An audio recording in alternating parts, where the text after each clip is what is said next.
All right, great. Call to order. This is the German Village Commission hearing. Today is December 6, 2023, 4 p.m. We're at 111 Front Street, second floor, room 204. The next business meeting will be Wednesday, December 20th, 2023 at 12 noon here at 111 Front Street, second floor, room 205, right next door. The next hearing will be Wednesday, January 3rd, 2024 at 4 p.m. here at 111 Front Street, second floor, room 204. Go ahead and swear in staff. You swear to tell the truth, the whole truth, nothing but the truth? I do. In your name? Nicole Erson. Thank you very much. We'll go over to the commissioner's president, starting on the left. Minerva AJ. Anthony Hartke, chair. Teresa Durst. Rachel Schultz. And I believe we can jump right into the city attorney. Yes. We have Josh Monroe here. We can put a pin in that and come back to it. I've never met I have no in person, so I don't know. All right, we'll come back to the attorney board.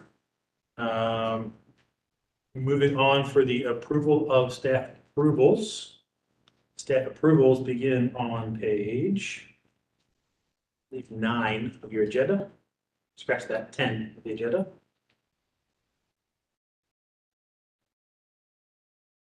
Any refusals? I have one recusal. Sure.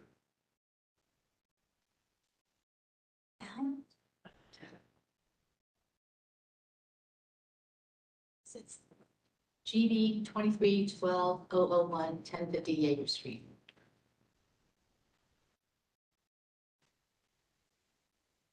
If there are no other refusals, is there a motion? I move to ratify the staff recommendations. Second. Any questions on the motion? All those in favor? Aye. Against? Ayes have it, motion passes.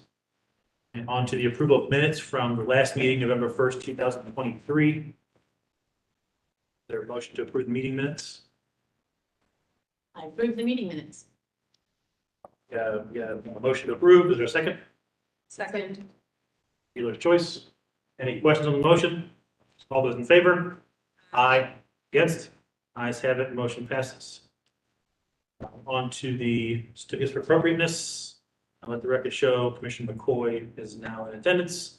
Items 1 and 2 have been withdrawn by the applicants, so we'll jump right ahead to item 3, GV-23-11-026, 180 Lansing Street.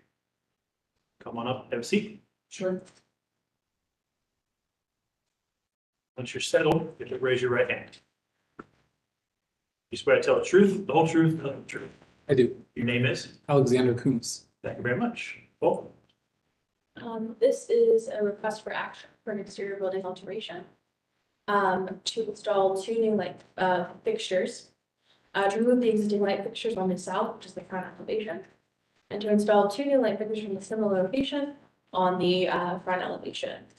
The light fixtures are to either be the Capital Lighting 1 light outdoor wall lantern measuring 10 inches wide by 22¼ inches high by 6.63 inches deep, or the Capital Lighting 3 light outdoor wall sconce measuring 11½ inches by 24 inches high by 5½ inches deep. The staff analysis is the applicant submitted a COA for the Capital Lighting 3 light outdoor wall sconce, and HPO staff informed the applicant the fixture was too large and the faux candles were not appropriate for a staff approvable application. The applicant returned and suggested a similar but slightly smaller fixture featuring fewer of the faux candles. Because the newly proposed fixture was still large, HPO staff informed the applicant the item would be placed on the November agenda, and the application was continued at the November hearing due to the applicant's absence.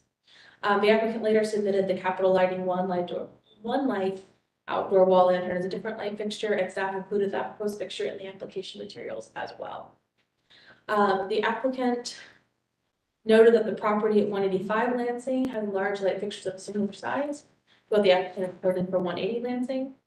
Staff did inform the applicant the fixture at 185 was installed before 2007 using Google Street View and without a COA. 185 Lansing was also approved for construction around the 1980s and 1990s. as well as 180 Lansing is also new construction, just to note. The applicant submitted additional photos of the house indicating where the lights would be installed, the photos prior to the December business meeting. And then at the December business meeting, the commission had no request for additional information from the applicant. The staff recommendation that staff recommends to continue the application to allow the time for the applicant to select a smaller light fixture that is more in line with the Durham Village guidelines. The basis for that staff recommendation is City Code 311611, standard for alteration 2, 3, 5, 9, 10, and 12. The German Village guidelines for ornamentation, trim brackets, hood mold shutters, and light fixtures 2 and 4. And the German Village guidelines exterior considerations for site lighting, street furniture, pools, fountain, gazebos 1, 2, and 3. Thank you. Anything else to add?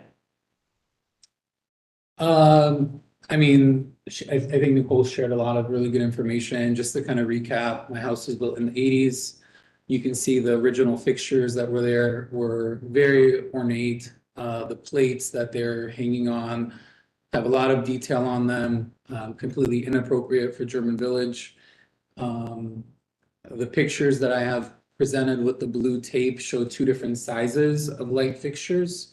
On the left was a smaller size of 24 inches, I believe. On the right was the larger size of 30 inches. From an installation perspective, it's the existing wiring. We're not doing any other holes on the exterior of the property. We'll make sure that the top of the light fixtures are aligned with kind of the natural break there on the door. And, from just living in German Village, going through German Village, I believe the light fixtures are not only similar to others, but are also smaller than others. I think across the street for me, I measured it was 42 inches as the light fixture. And I'm hoping that we can land on, if you scroll down one more, I'm hoping that we can land on this light fixture. I think it would be perfect for the home, both in shape, size, color, and consistency with what I see in German Village. Questions, comments from the commission?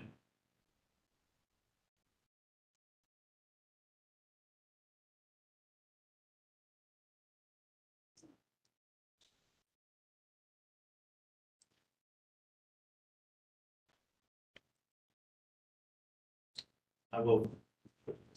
No. I'll make the comment that typically 18 inches in height is about where we typically approve light fixtures. Also, typically, if we approve light fixtures, it's usually one by each door. Obviously, this property had two to begin with, so that's kind of the grandfather in of having two fixtures. I agree with Nicole's statement about the fixture on the property across the street. It's definitely larger than what we would approve. Don't think that would get approved today. Sure. It came before us. And I'm not asking for that. Sure. I think the fixtures that I selected are, aren't projecting into the street, aren't projecting into kind of the steps that lead to the house. They're more pushed back. I think they're a lot cleaner, simpler than what has been there originally when I purchased the house with these hanging goblet looking things. So I'm trying to simplify and get more sleek, more modern.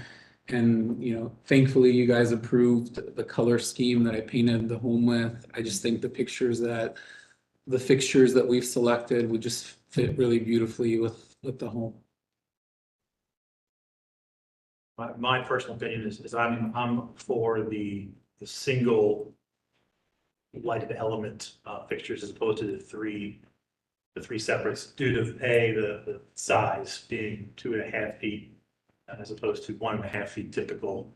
And the fact that there's two fixtures having basically 3 bulbs on each side flat against the building, I think it's not something we typically see. We typically see kind of one light source on either side. If it was just a single light fixture on one side of the door, I could maybe get to the 3 lighted source. If I could get past the size of it, that's where I'm at. The other commissioners will take your comments and thoughts.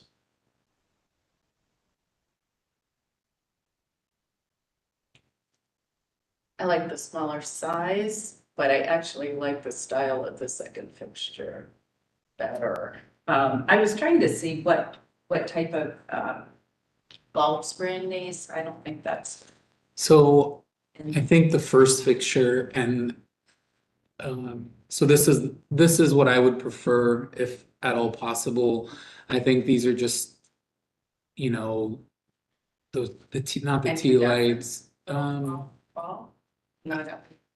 These are not LED. You know, you can install LED on these, but the one that has the single light is an LED light. It is. It is, and I'd also like to offer to the commission, if we go down to the second fixture, this one, I can have someone that works with metal remove the arch from the top of this fixture, which would make it smaller in scale, and back to kind of being a little bit more simpler and sleeker. So if that would help, that's something I can absolutely have someone, post fabricate this fixture to remove the arch.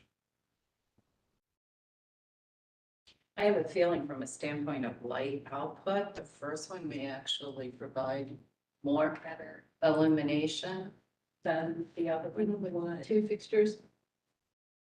One on each side of the door. Yeah. But I mean, that could be a lot of light from that fixture, because since there's no additional information. And I'm hoping it's LED, it's a warm LED and not a cool one.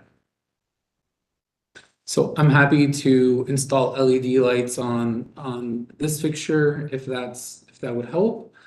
I just wish that fixture didn't have all this empty space above it. Yeah, if it were just Make it smaller. Smaller, it doesn't make sense. Yeah. Yeah, I am opposed to the height of it. And that doesn't come any smaller. There are two sizes, a 30-inch and a 24. Oh, so it does come smaller. Correct. So if we go to, yep, that picture. So the left-hand side is mapped out with the 24-inch light Yep. fixture. And the right-hand side is mapped out with the 30-inch light fixture. Is it to the inside of the blue tape or the outside? 24 inches. I don't want to misspeak. Okay. I don't remember. I would think it's probably the inside, just based on the siding is a 5-inch. 1, 2, 3, 4, half and roughly half, so it should be about 20. Unless it's 4 siding. Yeah, that's, Yeah. I don't know if that is actually. Yeah, and the single fixture, it just looks like one of those emergency glow sticks that you break. Yeah. Like, it's like very utilitarian. So the dimensions then on the smaller 3-candle fixture, you can get it in a 24 overall, and it's more like a 10-inch width. Yes, so we can, I mean, I could pull it up on the website. I think Nicole, when you and I were emailing back and forth initially, I also sent the link to the smaller 24-inch one. I could try to find it in my email.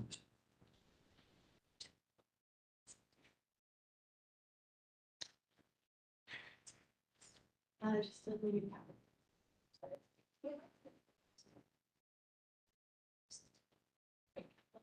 I've got it right here on mine. Looks like it's the maximum lighting Manchester, three light wall sconce, 24 inches tall and 11.5 inches wide. Just the same width. So it has some space, it's not as much as what is proposed. It kind of strips it down a bit.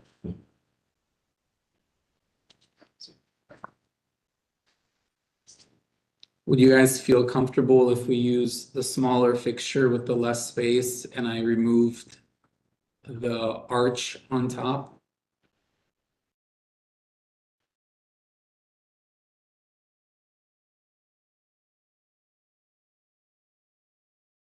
I think I'd be okay with a smaller fixture.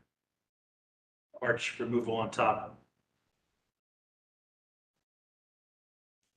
I'd like to leave the arch. I'm just trying to find win-win solutions where Yeah. everyone feels comfortable. I'm not sure removing is necessary just because you're seeing the siding through it, so it's almost kind of transparent. It's the solid mass of the black and copper backing. That's really what makes it stand, so. Yeah, actually, the application says it's the 24-inch high. I think we just put the wrong kind of screenshot of materials back at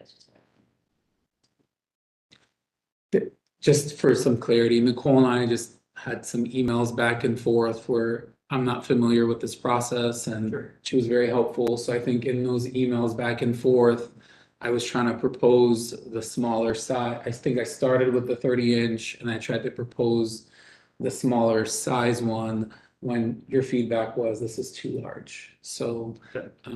there might have been something lost in the email back and forth. And one other option, there is apparently on this website, there's a 2 candle, quote unquote candle version. That is 20 inches tall, 9 inches wide, so it shrinks down a bit more and gets rid of 1 candle. To me, that'd be more in line with guidelines. I'm not sure if that's something you want to propose or if you stay with 3 for sure. I would really appreciate just staying with what we have. So for the commission, question on the table is the smaller fixture, 24 inches tall, three candles, 1 on each side of the door. Is there any, You know how much light it puts out?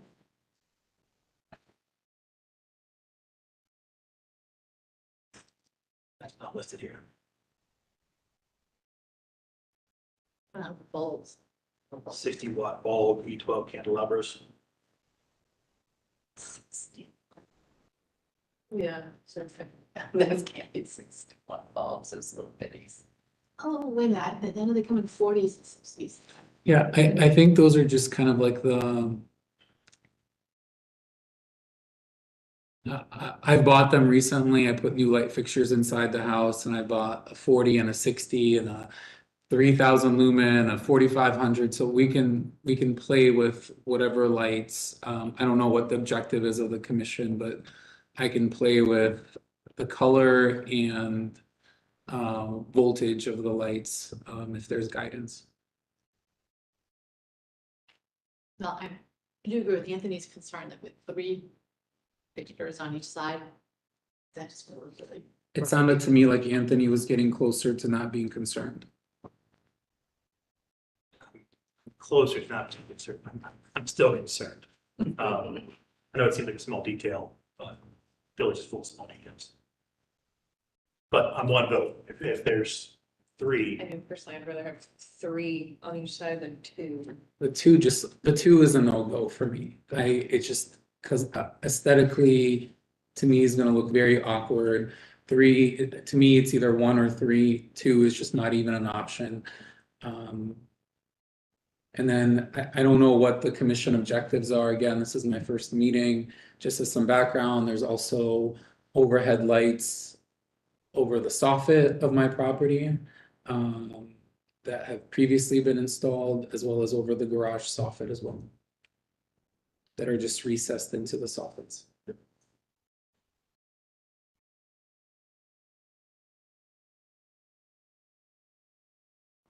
so you'll see a straw poll, start with the commission report down there. Thoughts on the shorter 3 full pictures?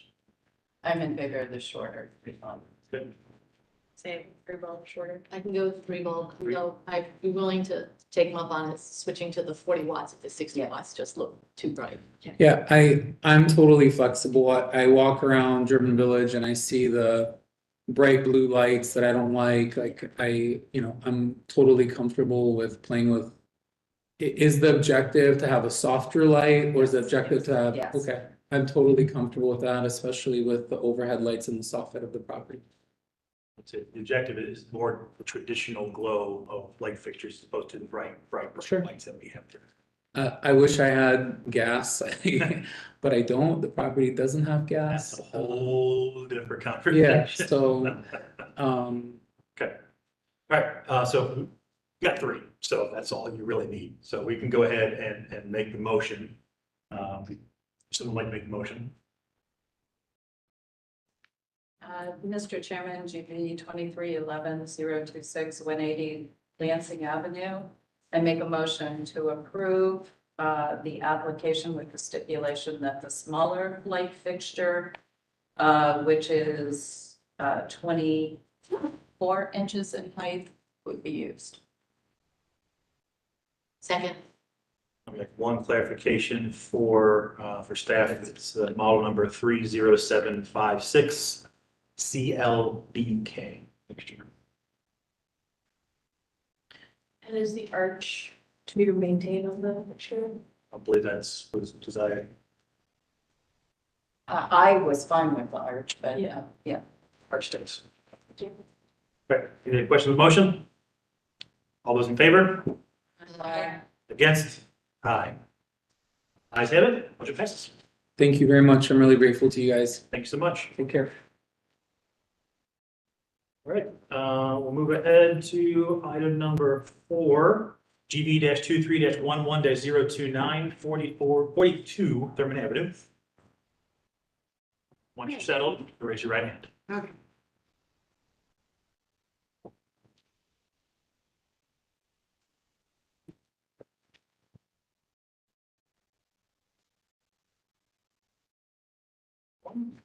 You swear to tell the truth, the whole truth, nothing but the truth? I do. All right, I do. Your name is? Carly Campbell. Thank you. You. Jonathan Barnes? Thank you very much. This is a request for action for a new construction of a garage. To construct a new 484 square foot two-car garage measuring 22 feet by 22 feet with Owens Corning Estate gray shingles, smooth LP smart side or hardy siding with a wood or composite trim. There'll be one 16 foot by 7 foot smooth wood clad door. The door is to be the Wayne Dalton flush wood door in model number 45, which is a smooth plywood. And the applicant intends to apply a trim to the door to mimic the appearance of two doors. There will also be one 36-inch half-light pedestrian door facing the house to be the master craft. 36-inch by 80-inch steel door, color matched to match the siding color of the main house. Seamless gutters and downspouts. And there'll be two exterior light fixtures, one in the gabled area on the alley side and one beside or above the pedestrian door. The fixtures above the garage door will be the simple glass globe gable light fixture, measuring 17 inches high by 12 inches deep by 9.875 inches wide. And the fixture next to the man door is to be the simple glass globe, measuring 11 3/4 inches high by 9.75 inches deep by 7.75 inches wide. The colors for the siding and the trim are to be custom color matches of the house siding and trim as provided in the materials. There's also landscaping in the application, and that's where the fence will be temporarily removed for construction and new fences to be installed. The fence color is to be the darker gray of the two custom colors that are provided. Staff analysis is at the November business meeting, the commission requested the applicant provide a site plan and indicate a fence style. Requested the bio page be removed and requested a floor plan for the garage showing their interior layout and site plan that shows the measurements for the alley. The applicant updated their materials accordingly and added site plans that show the garage, concrete apron, and alley measurements. The site plan also indicates how much the fence line will be placed. At the November hearing, the application was continued to allow the applicant to provide some time for some additional information. And the following is from the now approved November 2023 GBC hearing minutes, commissioner comments. The commission determined that from what was currently presented, it did appear there was the turn radius to allow for two separate garage doors rather than a single garage door. Having two doors would be a priority over lot coverage concerns. The commission requested the applicant either alter the design to have two garage doors, or the applicant provide a drawing showing the turn radius, and the drawing should include the measured turn radius calculations. The commission confirmed that LP smart siding could be an additional test case, as the LP board and batten has two existing test cases, and the LP lap siding has one existing test case. And these are considered different materials. The commission suggested the overgrowth of plants in the alley could be addressed via 311, and the commission requested staff check files for information on the approval for the neighboring garage doors listed in the applicant's materials. The applicant provided additional materials, including maneuverability drawings in advance of the December business meeting. And at the December business meeting, the commission requested staff provide information for the approval for 38 Thurman and requested staff provide alley widths for previous one-door garage approvals. Staff have identified previous one-door approvals in German Village based on a list provided by the applicant of addresses and just through conversation with the applicant. Those addresses include 38 Thurman Avenue, 49 Stewart Avenue, 41 Stewart Avenue, 207 East Deschler, 582 South 6th, 900 3rd Street, 32 Thurman Avenue, 182 Thurman Avenue, and 192 Thurman Avenue. For those respectively, 38 Thurman was approved before the GD guidelines. It was approved in 1968. 49 Stewart Avenue is a new garage and one door with trim due to low visibility concerns of a 10-foot wide alley. 41 Stewart Avenue was approved in 2018 as a conversion of a historic garage from 2 doors to 1 door.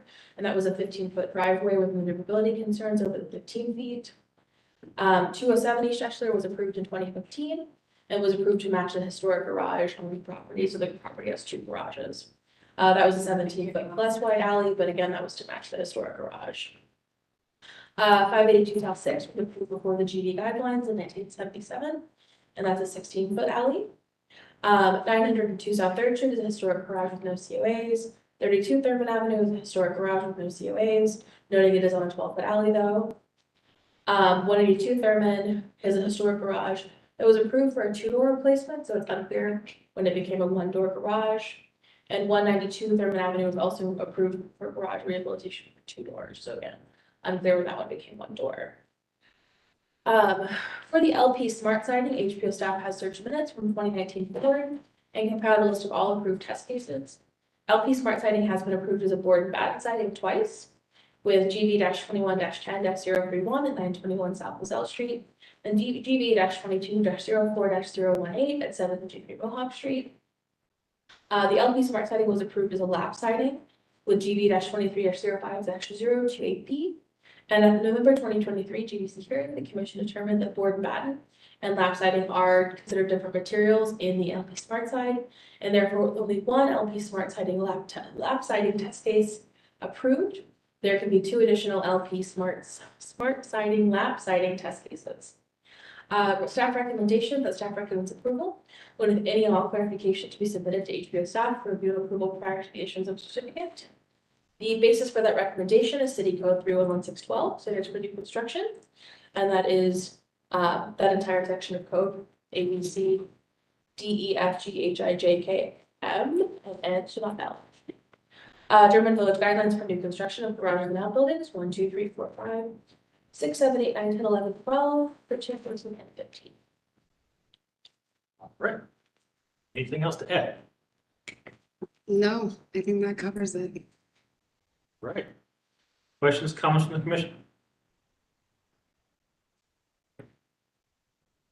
I'll reiterate what I mentioned at the business meeting, in that 15-foot alleys is typically where we have drawn the line for 2-to-1 from my recollection, which seems to be in line with what Nicole had stated. This being a 12-foot alley, last hearing, my concern, or my question really was, my question about allowing a 1-store garage on the 12-foot alley in this situation is with the garage rotation, it allows for a more approachable approach, for lack of better terms. I did run myself, drew up a CAD turn radius of inside radius of 11 or 10 and one of 15 to see how it looked. The 11 you could get in, 15 you could not. 11 to 15 is the standard, typical. So in my opinion, I've got myself over the hump of going to a 1-door garage. This one specific scenario. I would agree. And we're not requiring testing scenarios where the garage is further in the yard. I don't think you can get. Mm. It'll make the turn radius worse because you're hitting it kind of right at that peak. You're not making a full 90-degree turn. Pull the garage back. You got to get it, and then Recorrect. yeah, it makes that corner even worse. Just as how the site's laid out, Yeah. in my opinion.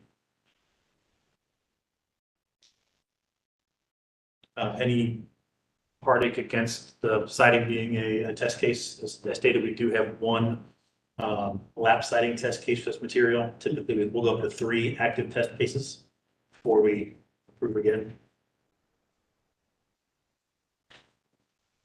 Hearing none. At a flush wood door, which typically we take wood. There's been some conversation about alternative materials, but being wood is wood. The applicant does have the appearance of 2 doors with the trim. And that's the proposed trim pattern. Yes. And that's, I believe, 41 Stewart Avenue.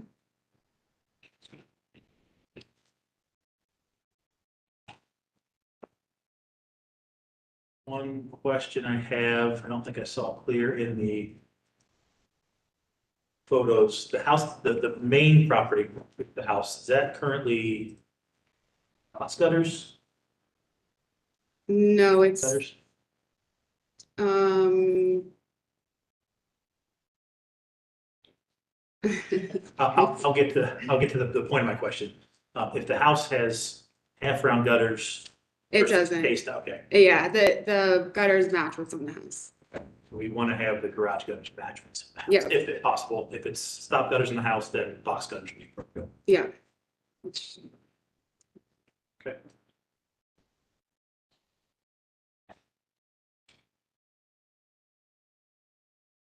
Any other questions from the commission?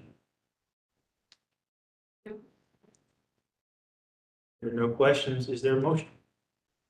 I move on application GB 23 11 42 Thurman Avenue to approve the application as submitted with clarifications that we're allowing the 1 door versus 2 doors because of the narrow width of the alley and the shape of the lot. That the gutters will match what's on the house, and that the smart side lap siding is acceptable as the second test case. Second. Got a second? Any questions on the motion? Just make one more comment for the applicant. Looking at the foundation detail, we've seen it happen before where the details show a single course of block exposed at grade. But then when they build it, they'll put 2 or 3 potentially. Just be careful if the builder only leaves 1, so you don't have that big naked gap at the bottom. Okay. All right, so another question, motion, all those in favor? Aye. Against? Ayes have it, motion passes. Thank you. Thank you much.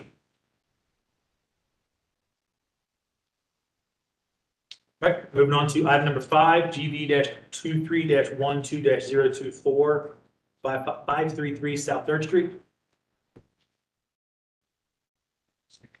Both settled, please raise your right hands. Swear to tell the truth, the whole truth, nothing but the truth. I do. And your name? My name is David Hodge, attorney for the applicant. Thank you. Brian Garbine, the applicant. Oh, This is a request for act for a variance recommendation. The variance recommendation is for variance 333.2.037 R2 residential district to allow the property to be used for professional office use, and also 3312.49 minimum number of parking spaces available to reduce the required number of parking spaces from 6 to 1 required space, noting that 1 parking space is required for every 400 square feet of finished space, and the existing garage on the property is what allows for the 1 existing space. Staff analysis is the December business meeting. The commission had no comments or requests for additional information. And HBO staff notes the alley behind the property is privately owned and connects to a privately owned parking lot off of City Park Avenue. The existing garage for 533 South 3rd Street is built to the lot line for the property. Staff recommendation, the staff recommends the commission recommend the variance as submitted. The basis for that recommendation is from the village guidelines for zoning variances. anything else to add? Not much more to add. A little bit of an unusual situation here. This property has for some time in the past been used as a professional office. You can, if you look at the street view, you can see that there was a wealth management office in there, a professional office use in there before that. Brian is an attorney and wants to move his law firm in there. It does have 1 parking space on site. with 3 spaces leased in the alley that Ms. Urson just mentioned. And so this is really, at the end of the day, to legitimize an existing professional office use of this property. And in terms of the intensity, it's Brian and his paralegal, where the wealth management office before had 3 wealth managers and an assistant. So the intensity is actually going to decrease. Seems, I'm pretty familiar with German Village, having previously been a resident. Lots of commercial activity up and down Third, ample on-street parking in addition to what he has on site here and the lease. So we would respectfully request your recommendations of approval for this variance so we can go on and further the discussion with city council. Any questions, comments from the commission? So how many parking spaces are available in the alley? He has 3 leased. Least, okay. Yes, 3 leased in the alley and 1 on site. There's a lot kind of back around the corner. That's right. You can see there from the kind of from that aerial there on the screen, there to the left of the black line, there's that. I don't know what it is. I don't know how that ever got there. I didn't know that was back in there, but I guess a former vacated alley that's privately owned, and they have some parking spaces back in there. Staff can provide additional verification on that alley if it's, if the commission would like. My opinion, we've got residential properties used as offices for decades and decades around here. This property has been used as an office before. I don't think we're adding anything worse than what the existing condition is. We typically approve existing or recommend variances for existing conditions. So I have. The only thing I would be concerned about is that 3 of the spaces are leased, and I don't know if there's any way that the variance can be tied to that provision. My question would be if that lease went away, Right, would we no longer allow this property to be used as an office? with 1 parking space. There's I mean, there's a bunch of. probably a business lot that have that- none. Yeah, I know. I'm just thinking, great, we've got the added reduction of parking because of those leased spots, but Yeah, I'd be hard pressed to tell the businesses along Third Street, all of a sudden now you need to. no, I agree. I think the businesses are essential. You know, that's part of German Village. I totally agree. It's the corner commercial intermixed with, Yeah. with the residential of German Village that makes it the special place that it is, no doubt about it. And I believe this property actually had an application a couple of years back where they looked at doing some work, some renovations with parking and everything else. But the garage itself, there's only 22 feet long, so you really can't get double car in there anyway.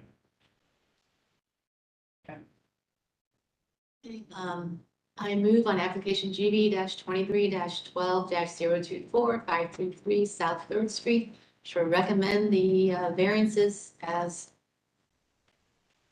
live. Is there a second? Second. Any questions on the motion? All those in favor? Aye. Against? Variance recommended. Thank you all very much. Thank you. Moving ahead to item number 6, GV-23-12-025, 1034 Jaeger. If you please raise your right hand. You swear to tell the truth, whole truth, nothing but the truth. I do. And your name? John Kuiper. Thank you very much. This is a request for action for new construction for a garage. To construct a new 484 square foot 2-car garage, measuring 22 feet by 22 feet with the Owens Corning Estate gray shingles, smooth LP smart side with a wood or composite trim. And there'll be 2 9 feet by 7 feet smooth wood clad doors. The doors will be Wayne Dalton flush wood doors, model number 45, which is a smooth plywood. It does sound very similar, but it is the correct material for this application. 1 36-inch half-light pedestrian door facing the house, 2 Mastercraft 36-inch by 80-inch steel doors, aluminum gutters and downspouts. The siding and doors are to be painted Sherwin-Williams Wall Street, which is SW7665, and the trim is to be painted Sherwin-Williams Black Magic, which is SW6991. I do believe the agenda does not have those paint colors, but those are the paint colors that have been submitted. The staff analysis is a carriage house was approved by the German Village Commission in 2018 for this property with GV-18-2-8. The design was revised and resubmitted for review at the August 2023 GPC hearing. That was GB 23-08-027, which was approved at the August hearing as a shorter design with door locations changed from the initial approval. The applicant submitted a new design for the Durban Village Commission to review for a garage, with no living space above, and that is the current design. At the December business meeting, the commission requested clarification on the gutter and eave detail, what type of gutter was proposed and how would the gutter interact with the eave, and staff requested the applicant provide paint colors for the siding and the trim. The applicant provided that the main house at 1034 Jaeger has two types of gutters: box gutters on the original historic part of the house and K-style gutters in the rear addition. The applicant is proposing a K-style gutter on the garage with rectangular downspouts. The gutter would be placed along the soffit just underneath the drip line in the standard arrangement, and the K-style gutter was selected to match the rear addition gutters. The garage would be painted, and that's again, the colors are Wall Street for the doors and siding and Black Magic for the trim. And then again, a note on the LP Smart siding.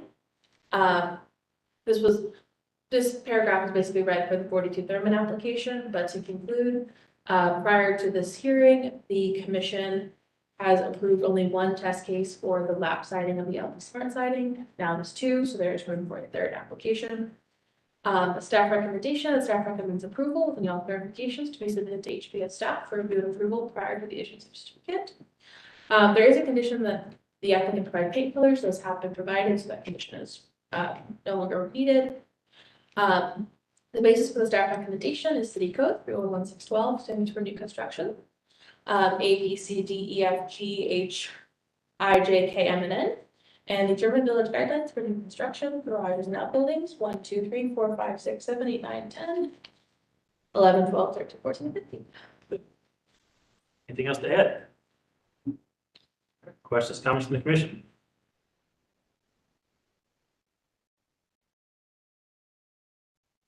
Easier version of the last one.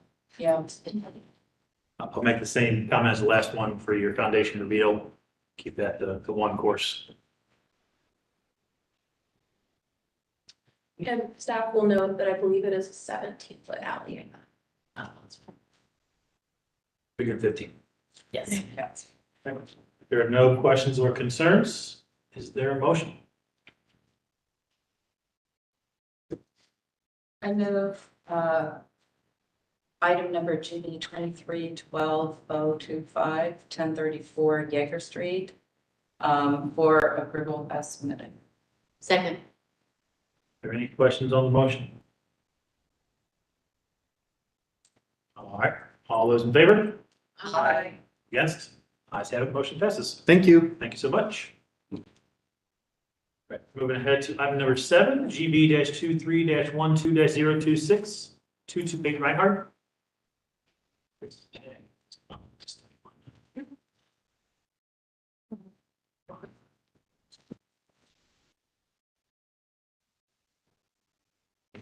If you both please raise your right hands. Do you swear to tell the truth, the whole truth, and nothing but the truth? Yes. Yes. And your name? Dean Burlon with Urban Order Architecture. Thank you. Steve Hurt with Urban Order Architecture. This is a request for action for new construction for a two-story addition connector and porches. To construct a two-story addition connector and porches in the rear, which is the north elevation of the existing structure. The addition and connector to have a metal roof with DMI interlock IL20 in dark bronze, with horizontal wood siding, painted wood trim, and the gutters to be half round and downspouts to be rounded. The windows are to be the Marvin Ultimate from the improved list. This staff analysis, this application was reviewed conceptually at the September 2023 GBC hearing, and the following is from the approved minutes. Commissioner comments. The commission discussed the poured concrete in the rear yard as being evidence to a previous existing garage or shed, and some commissioners discussed taking advantage of the previous existing footprint, noting that during conceptual review, this included a garage, and that is not a part of this application at this time, so that. The commission also requested a section drawing of the connector piece between the historic property and the proposed addition. And some commissioners suggested that shed dormers were appropriate and made the garage appear as an accessory structure. HBO staff then notes that the garage was reviewed in September 2023 with the addition design, but the garage is not part of the current application. And at the December business meeting, the commission requested a drawing showing where the addition would attach to the rear of the house. And the staff recommendation is that staff recommends approval with any all clarifications to be submitted to HPO staff for review and approval prior to the issuance of certificate. The basis for that recommendation is City Code 311-611, standards for alteration. 1, 2, 3, 4, 5, 9, 10, 11, and 12. 311-612, standards for new constructions. A through N, the German Village guidelines for additions, 1, 2, 3, 4, and 5. The German Village guidelines for new construction. That is still for the garages and outbuildings, so that section is actually not related to this application. So just the ending at the new construction, or ending at the German Village guidelines for additions. Anything else to add? Nothing else to add. The garage that we talked about, we're currently working through the city with the zoning requirements. They're considering an ADU. So since that's all kind of new, we're kind of hashing that out. But hopefully we'll have that back in January, so with the variances. Questions, comments from the commission?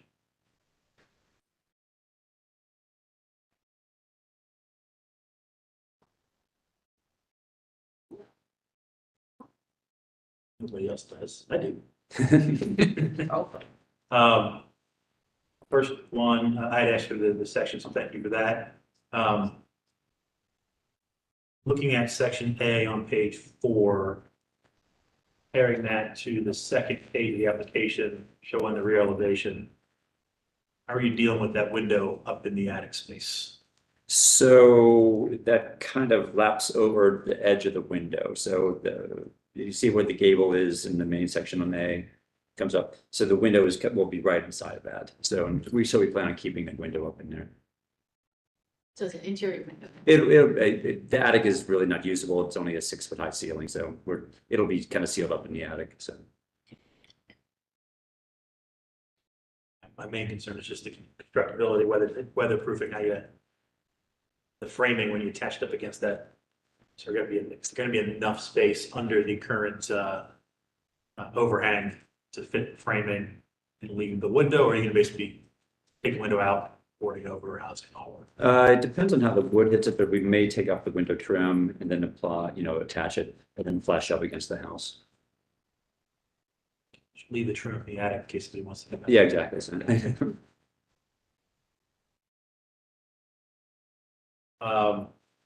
Another question I have on your west elevation. You're showing 2/2s and a flat recessed panel. Yeah, those are smaller, so those are casement windows, so you have forward light. And what we usually find is with a casement window, when we do something like that, it adds some dimension to add some divided lights in there.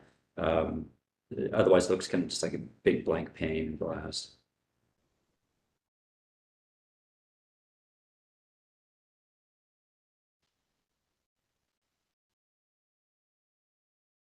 And so you just tuck back behind the corner of the house. And that's basically the neighbors, so it's not really seen from anywhere.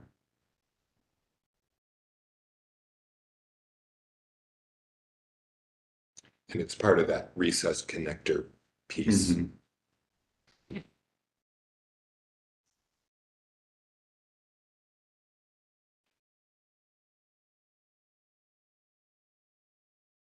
The only thing that I'm kind of struggling with is rear elevation, which is going to be visible since it's a corner lot. The triple double hung window, and then the 4 side-by-side doors. Everything else in this addition feels traditional kind of rhythm. This just feels squished on the back. It doesn't, to me, it doesn't read this pattern with the other facades, but it could just be me, I'm a contractor, so I'm an architect. That's true. It's also a contemporary addition to an existing structure, so it's fair.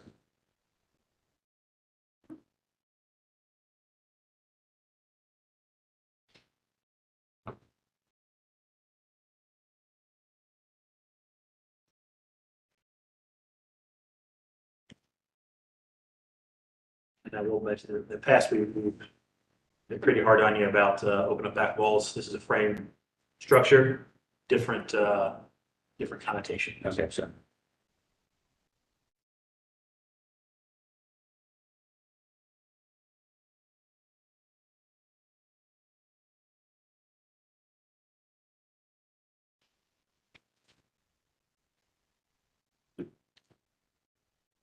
If I could add something, HBO staff would like to know if there is not a paint color in the application materials yet, so that is something that we would request of the applicant. Yes. Okay, to be, We'll make sure they get back soon.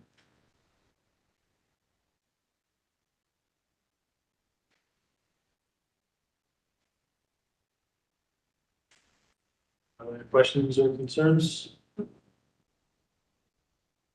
right, if there are none, is there a motion? I move on application number 7, GB 23 12 026 228 Vinehart Avenue to approve the application as submitted with the clarification that any historic trim removed from the attic window just be retained and stored so that it can be restored one day. And paint colors once decided, the other to step. Second. I will also note if you have any exterior fixtures, all those kind of things. All staff. We'll kind of put all that together. It's kind of a work in progress as we move along, so. Okay. If we got a motion, we got a second, any questions on the motion? All right, all those in favor? Aye. Against? I say motion passes. Good, thank you. Thank you much.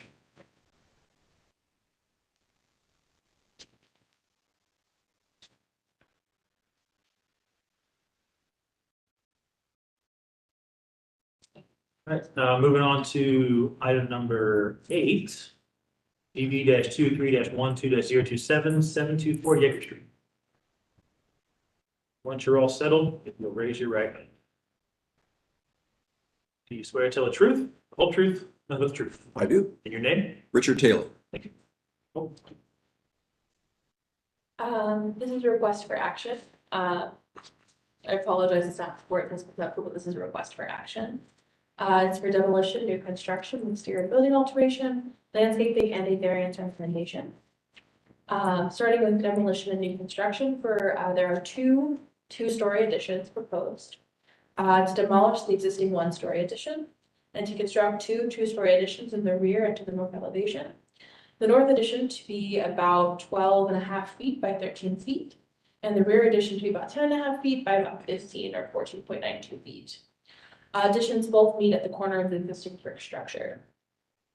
There'll be a fiber cement siding with corner board and trim, new stone steps, and the windows are currently proposed as Sierra Pacific H3 aluminum clad double pane windows. Staff does note that is not a window on the approved list.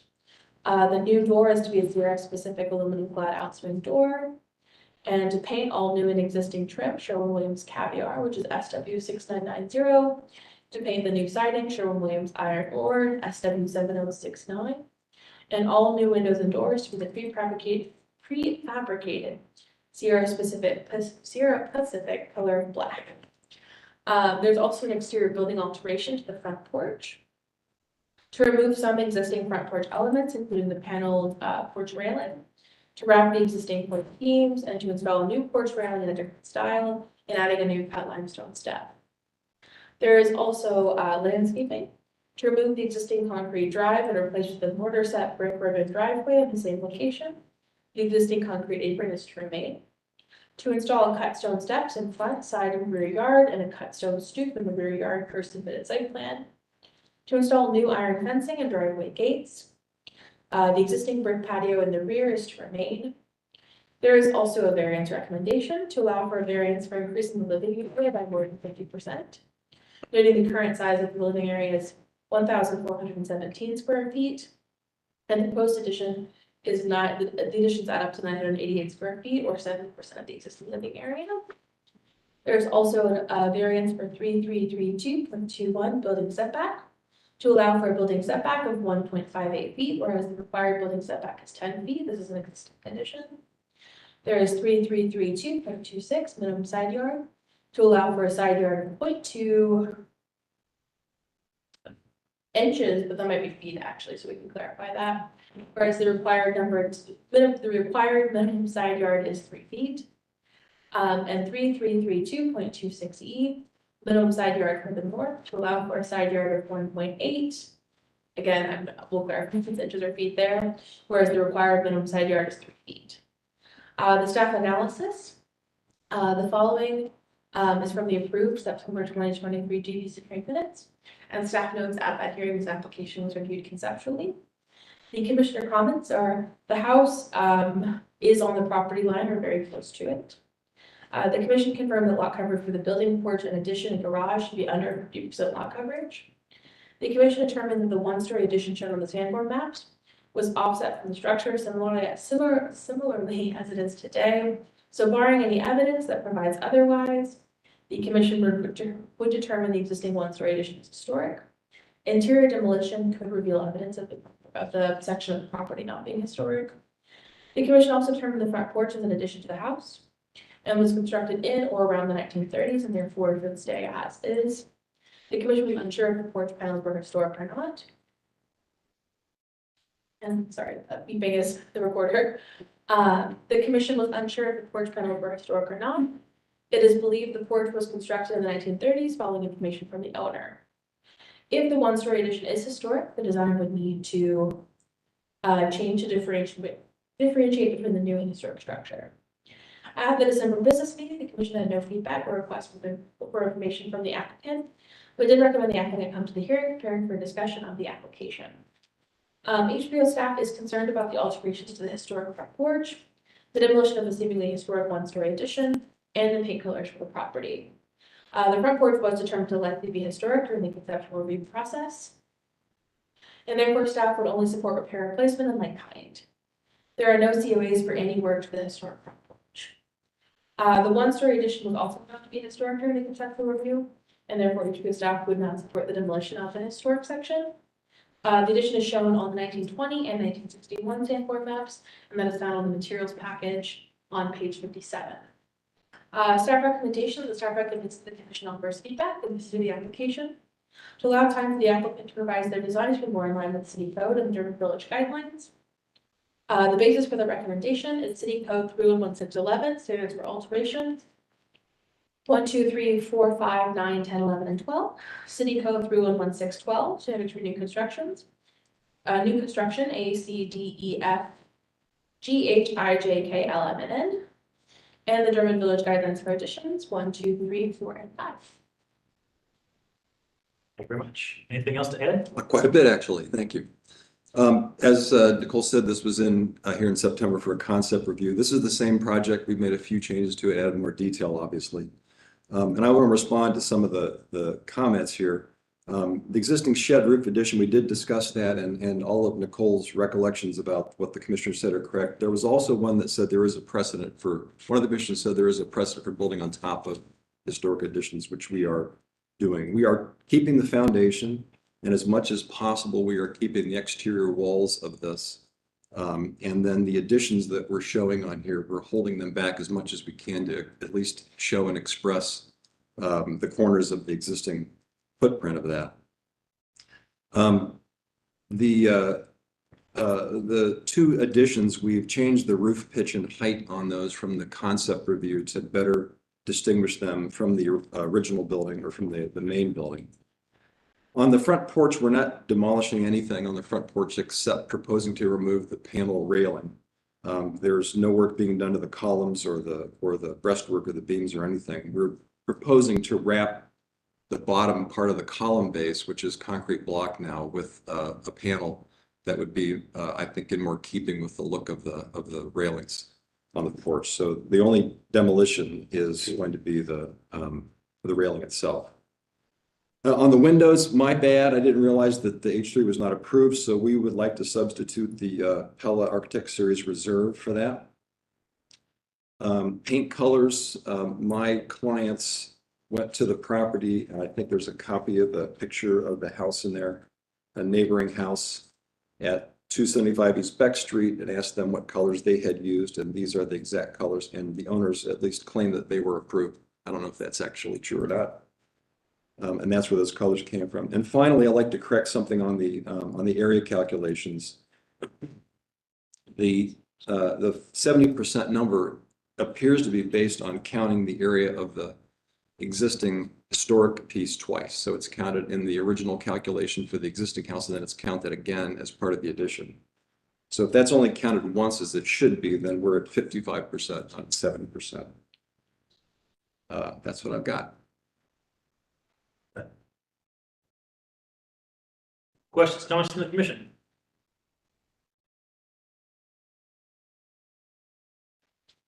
Do you have a lot coverage number with this? It is on the drawings there on the front. First sheet.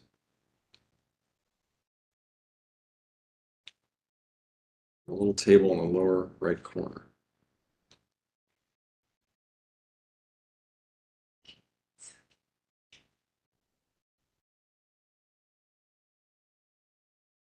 We're below 50%.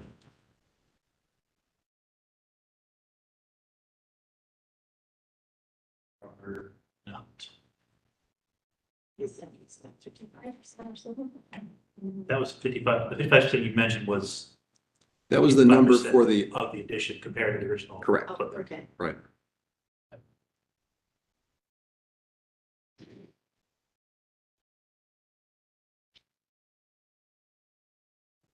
$1,275 is the first floor. Total lot area is 35, so you were below 50. Okay. You can go to the page 12 of the application. So things that stand out to me right off the bat. So the current brick structure stretches basically to just behind the chimney on the left. Everything from that beyond is new, as far as second floor at least. Correct. In this rendering. Typically, we don't allow the roof to be extended at the same elevation. It would need to come down to differentiate. The addition should be subservient to the principal structure. We had it that way in the concept, so. Okay. The second comment I have is to your comment you made about trying to maintain the existing first floor addition that's there to kind of build up out and out. We've had an application like that last month and the month previously, looking at the elevation drawing of the south elevation. There would need to be some kind of differentiation in the detailing to allow, so right, that's the existing little shed addition. Mhm. And if you can go to page 28 of the application, it gets lost. So there needs to be some kind of a band board to differentiate the first floor as an existing to the second floor. In the other applications, there was discussion, and I don't remember the exact discussion about materials having horizontal siding on one versus board batten on the other, or some other differentiation to show the difference, basically telling architecturally the history of this building. If you're going to maintain the historic piece, it needs to read as its own thing. Another comment I have about that, by maintaining the existing footprint of that first floor addition, historic addition, that's what kind of gets you in the door to keep that south wall in line with the footprint that's currently there. If that is carried through, then your rear elevation is incorrect. You're not gonna be able to have that overhang for your roof. Code won't allow it potentially. Apparently intumescent paint may be an option now to get the fire rating necessary. But you probably need to go to city code, make sure that, or city fire inspectors, to make sure they allow whatever overhang that you're proposing. Are you talking about the box gutter on there? Or, Yes, if you go to page 26 of the application. Rear elevation. Yeah, so you have the stop gutter on the main property. On the addition piece, you had that small overhang, which I'm assuming is going to be either a K style probably, or a half round gutter. Mhm. That overhang coming off of your structure is going to be less than 3 feet off the property line. So Right. all of a sudden, fire rating comes into play. We've seen applicants who propose showing the overhang, and then in the field, the contractor cuts that thing flush with the building, which is a no-no. So that detail, I think, needs to get worked out and verified with. well, I have the detail in there as a rated wall, and with all fiber cement products on that. Okay. What's the current setback of that?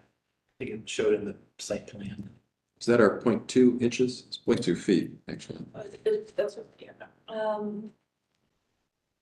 We're close. Looking at 0.2 feet on the site plan. What's the overhang dimension currently?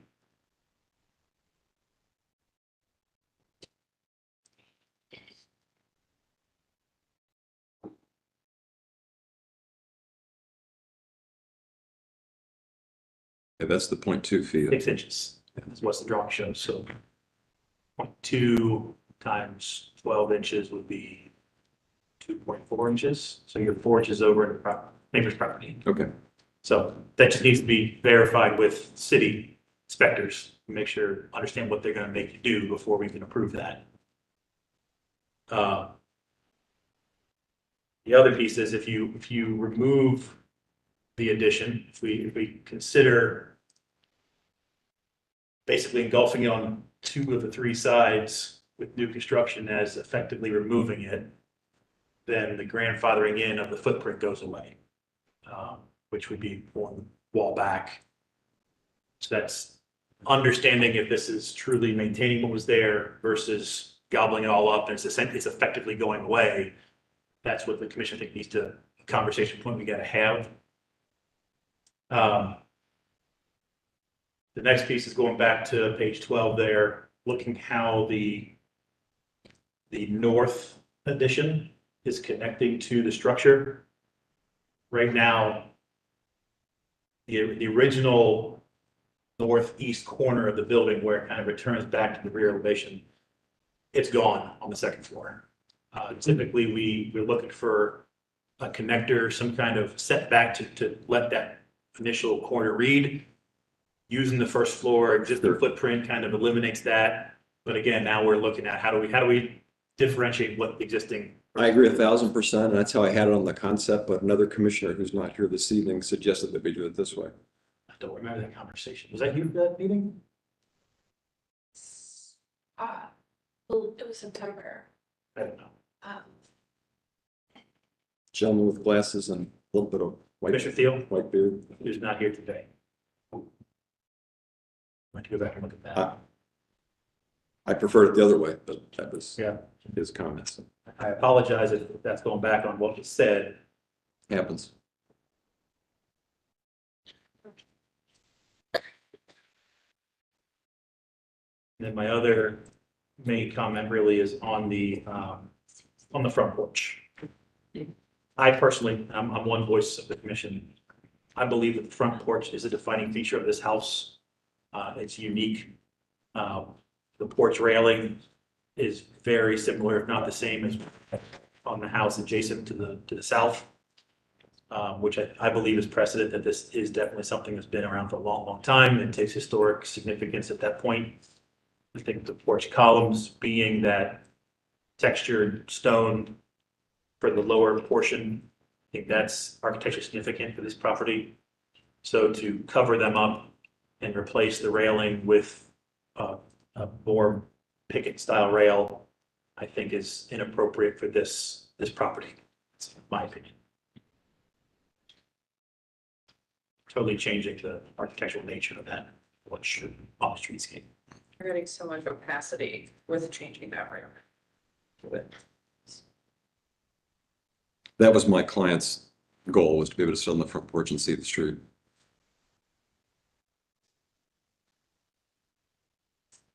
Yeah, I agree with Anthony. I can't say, I mean, I think that porch has been around long enough, and we've determined it's historic and it does have unique character. I don't know if it's the appropriate character, but in terms of, It's the one the house has got. yeah, it's the one it has, and it has that kind of craftsman look to it, and I think it should remain.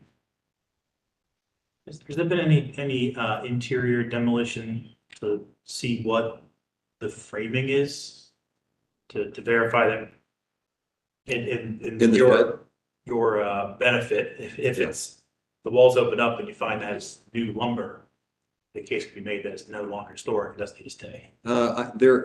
There's several walls in there that are new. The exterior walls, I couldn't say. We have not opened that up. The other question is if there's been any investigation into the windows that are there, those are not original or replaced. I'm just trying to find a way to get to this is not historic for you. Yeah, I don't argue that it's not old. The foundation is obviously older. I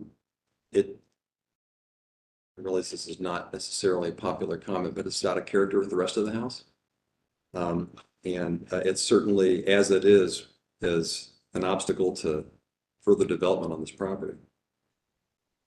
Traditionally, the Secretary of the Interior considers anything in a historic district, anything 50 years old gains historic status just by investing.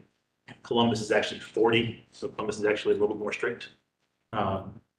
So that's kind of our magic number these days. And a lot of the renovations in the village have happened back in the 70s, 80s. We're hitting that 40-year window. So this is before that, it's definitely in there. It's in that range, and it's a question mark. It's newer. If you can prove that it's newer than that, specifically that the framing of that exterior wall is newer and not of that old nature, that to me would give you that flag to say, hey, this is not historic. Barring that evidence, I think it's treated historic, which leads to all the other questions of how are we encompassing it and everything else.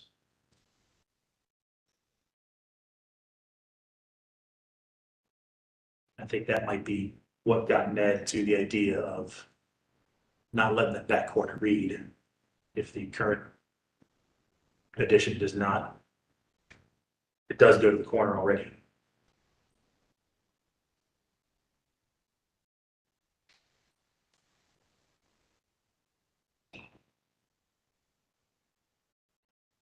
I'm done talking. Rest of the commissioners could. You tackled the one of the issues.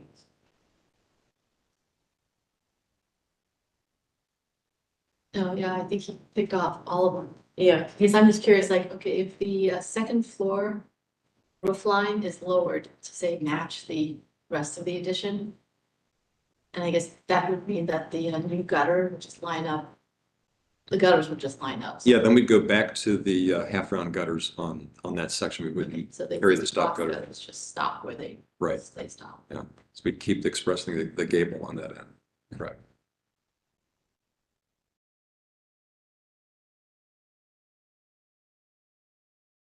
So I think your question is like, if they can prove that the one-story addition has been altered so much, say in the 80s, that it's no longer historic, Then we can just ignore that exists. and just make a clean intersection. Yeah, then you can do whatever you want to do back there.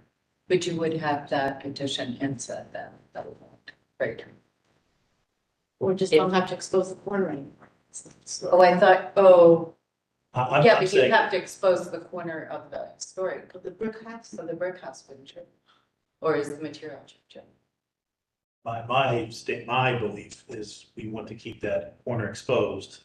Yeah, I think the fact that that piece is historic is what's opening the door to not expose the not, corner, because you're right. proving it up, as opposed to having a first floor, then a second floor yeah, setback. so if it's determined that that existing one-story addition is not historic, then the new addition would have to be inset. Yeah, you could take the whole thing, you just kind of push it back, Yeah, pull the roof down, inset the two corners, make a little accordion, and it's good to go, no harm and foul. yeah. I think the historic nature of that addition is what's causing the consternation. I think we can probably safely assume that it wasn't built in the late 20th century. With that as a starting point, I'm not exactly following what you're saying, what we could do with the second story to make this work for you. Are you saying that the footprint of the second floor would be slightly less than the footprint of the first floor on? That, you take if there was no first floor, it would typically be have a setback portion. Right. I think it would be weird to have the first floor at the current size and then try to make an accordion on the second floor that doesn't match the first floor. So I think that's what Ned was getting at, was you're basically taking the first floor footprint, that's historic footprint, and extruding it up, which is giving you the no accordion, no connector, no setback, no corner condition. But I'm also concerned that we're basically two of the three exposed sides of that addition are now gone, just totally swallowed up. You have one wall left. Is it really, if we're willing to do that, are we really saying that's historic? Do we care that's historic in the first place? If it's historic, we want to treat it sensitively. But saying it's historic and then just swallowing it up kind of defeats the purpose of even caring if it's historic. Be better off just saying expose the historic brick. Of I mean, the I think- two-story building, just forget about Well, just to make sure we're talking about the same thing, the northeast corner of the brick house Yes, was the issue that the other commissioner had brought up and that I changed, and we can change that back so we can express, we were set off, I don't know, 6 inches or so from that corner before. So the brick did turn the corner on the northeast corner. That we can do. On the issue of the frame addition, the existing frame addition going up, and adding on to it. And if we can't do those things, I don't know how this house can be added on to. and that's kind of where I'm at is, well, I'm not saying it can't be added on to, just say, right now, the design as is, I don't think this design is treating that framed addition, if it is as historic, it's gone. For all intents and purposes, 75%.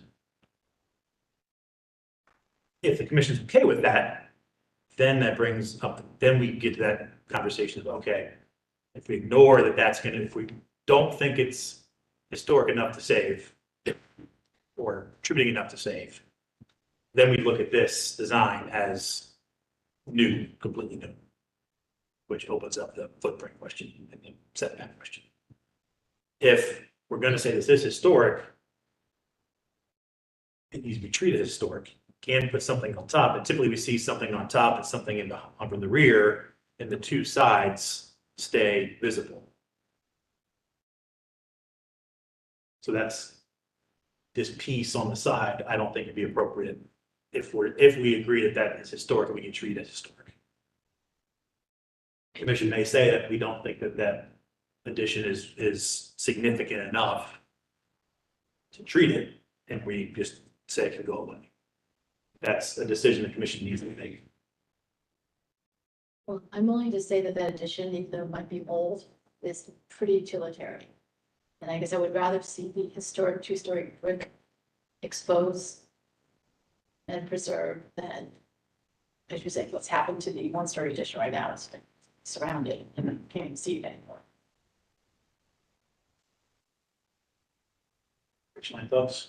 So you're proposing for the setback Right. side. Or we're basically telling them they can only have a room on the back and not the room on the side. Yeah. I agree. Yeah. Commissioner McCoy, your thoughts on that? Now I'm confused by what jurisdiction did that. If we agree that the one-story shed addition is historic, then you can't have the room on, you can't have both the L. Yeah, yes, got it. If we're willing to say that addition is utilitarian and not really character defining feature, Contributing. then he can reconfigure the addition so that the brick corners Are exposed. on both Right. ends. And they can have both two-story. Both additions, but with a little gap between even to expose the brick corners. Thoughts? I like that approach. I think that makes sense. So the first discussion then is the feeling on the addition, right? The existing one-story addition, is it contributing significant? Thoughts, AJ? No additional thoughts. Yeah, this is our chance to get rid of it, because if we're here and say if the studs are original, it has to stay. Yeah. And I would, again, back to my opinion, I would say the front porch is much more a historic definable characteristic than that rear piece. Yes, yes. Well, I can tell you right now, we'll not touch the front porch then, other than the new walkway and the step. Which is repainted. Yeah, it's all good. And this is also a landlocked property. There's no access to the rear. You don't see an alley or anything. It's truly a rear property. Are you revising any openings in that rear brick wall for this addition? We are, to get on the inside, you mean? I think so. I think we're enlarging and opening. Well, I can take that back. On the first floor, no. We're using an existing opening that's there. Because of the porch door. The door, there's an opening on the inside of this, when you stand in the little shed roof utilitarian structure, you see all the exposed brick on there, which leads me to think it was done later, but there is an existing doorway. You can see right where the stair is, right there. That opening is there. On the second floor? That's the first floor, isn't it? This is the second floor. Sorry, there's one on the first floor. On the second floor, it's a window. Yeah. So we'd be You weren't enlarging clear that this window. was staying. Right. Okay. So you are punching a new opening in the second floor, Enlarging an existing, yeah. where a window is? Yes. Okay. Yeah. I believe there's a window there. On the first floor, there's a doorway there now. So, yeah, there is, if you look on the existing drawing, there is a window there, which we would enlarge down to make that open. I would say if someone needs to get circulation through there, you're gonna open up an existing brick window location. Be nice if it was a window wide enough to walk through, but it's narrow window, so I think it is what it is. At least it equals. I just probably have a drawing showing that demolition portion, because I know Ned's gonna ask for it. So, And if you look at the existing first floor plans on page 17, you do see that door and that window shown in the plan. So to Rachel's point, we would want to have the demolition plan. It could be an elevation, just showing which ones are getting removed. Okay. Probably a section / elevation of that rear brick wall.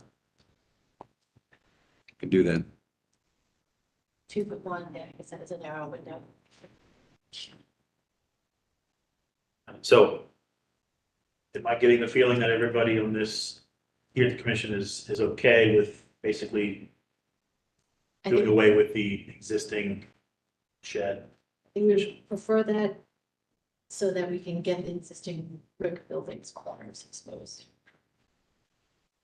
So with that, the floor plan now needs to be adjusted. Not sure we can do that table here. One option is just to simply take the new footprint, the kind of the L-shaped footprint, pull it back like 6 inches, then add a little connecting piece in between. Mhm. That's one option. The other option is to take that entire south wall and bring that up, which code might make you do potentially. And then have that north addition kind of slide a little bit and do something back there. I think we're gonna have to see another set of floor plans to see that. Yeah, there's a lot of redrawing to do for sure. So can we kind of recap here? So we're gonna leave the porch alone. What do you think about the driveway, which we're just basically putting brick on concrete back where the existing driveway is exactly right now? I think that's a reasonable solution. Okay, we've got The it, planting strip in the center. Yeah. right. If you look at the existing photograph of the front, there's an awful mess of a approach from the street. We're gonna clean that up and put in a nice brick entryway. Obviously, we haven't made any decisions about plantings, but all that garbage goes away and that'll get fixed up. And then we've got a drive gate going across the driveway farther back in the property. Very good, right there, which I detailed on one of the other drawings. Can I ask a clarifying Sure. for the driveway? I think the application material said for that to be mortar set. Is that still the, Yes. I think the fact that we have concrete there already, it's already an Yeah. improvable surface, and we've got the planting strip in the center, which is better than a lot of drives that we see from a drainage standpoint.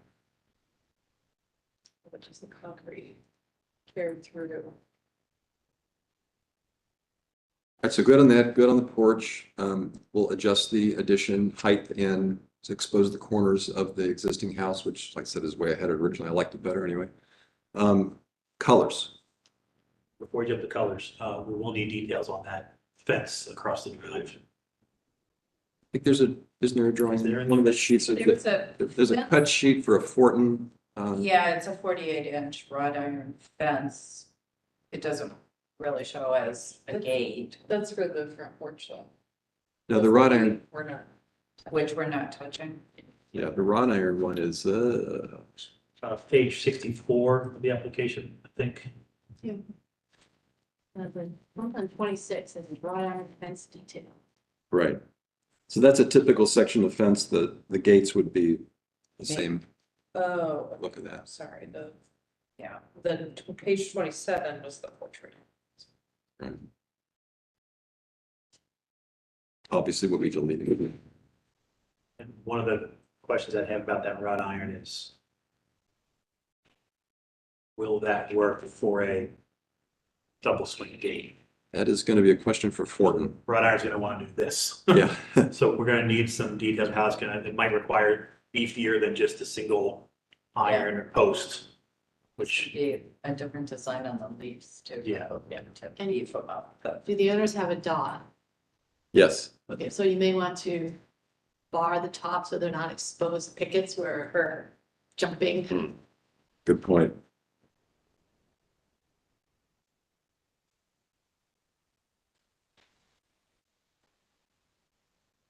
being 48 typically, is that 4 foot tall fencing? Are you okay with it being that tall since it's set back so far? I think so.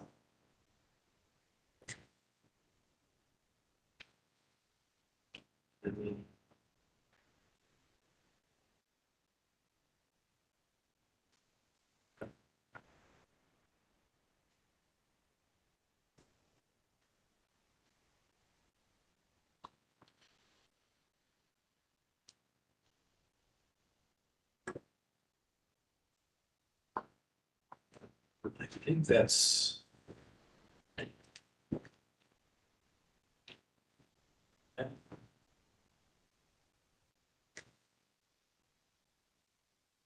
I would say that obviously with the increased living area, if we have to slide things back at all, may increase the 55% to 56, but that's, if we're okay with the 55 as it's is shown, then we can see where it lands when you jockey the walls around and everything else. Okay. There's also hardy plank in here. That's not, is that proposed for the additions? Yes. We don't approve that. We have not, well, we've done test cases on the hardy plank siding, and it's not approved for principal structures, in addition to principal structures. So I would not oppose that. So my original was to use the idea was to use the LP Smart side, which is my preferred product, but that one wall is within the 5-foot fire separation. So I need to use a fiber cement product or something like that. Do you have another approvable? That's the brown. Boral has been approved in the past, whether Boral has become nowadays. True exterior. Yeah. Excuse me. There may be others out there. Say come across our desk. Just out of curiosity, because I don't typically use Hardy, why is that not typically? So if you take a piece of hardy, you pick it up by the center, it does this Super like vinyl flexible. siding. Yeah. So a lot of these structures, you just see that the waviness that happens and where we have joints tend not to stay. And we've had contractors tell us, well, it's just because of certain backings that we tried 3/4 inch backing. We've done all kinds of other things. It just has never come. It tries to be wood siding, but fails at it. Whereas a piece of boral or those kind of products, you pick it up in the center, it's more rigid, you don't get that transference of the. I assume that that's the same reason I prefer the LP product. Yeah. Just can't get a fire rating on it, so, okay. We have approved hardy panel cheap goods, but not the horizontal sections. Okay. They seem to crack and chip pretty easily. And one note, if you are gonna be within that 3 foot,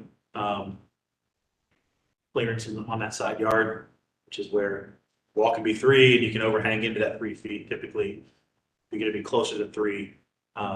Didn't hear that, intumescent paint has been a new way to get that required rating on those facades. So that is allowed to have some overhangs. It's just with your overhang being right now 2 inches off the property line, not sure how they're gonna let that happen. In any case, that's definitely a conversation to have first and We're foremost. gonna move that, so it doesn't matter. No.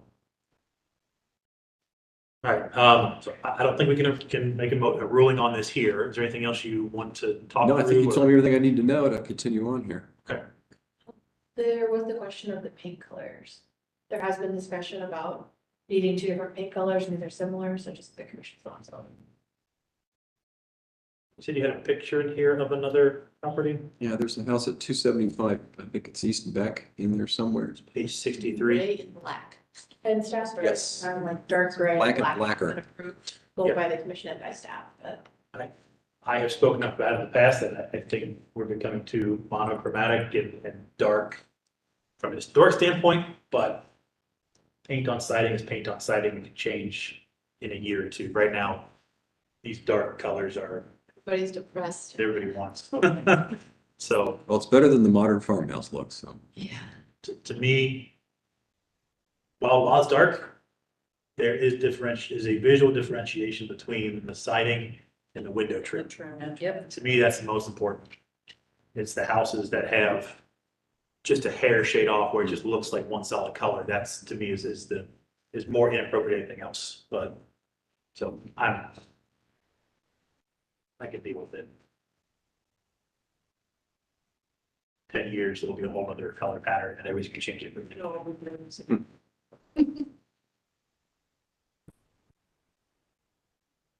I died on the hill, sorry. Go. All right, so if there's, I assume you want to continue the application, Yes, is there a motion to continue? Is So moved. there a second? Second. 2 of them. Any questions on the motion? All those in favor?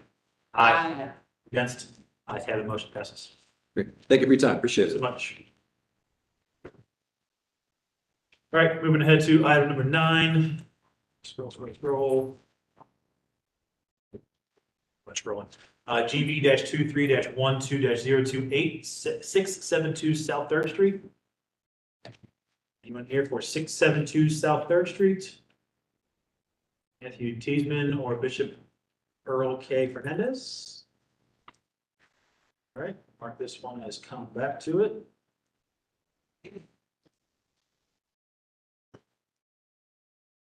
Item 10 was withdrawn.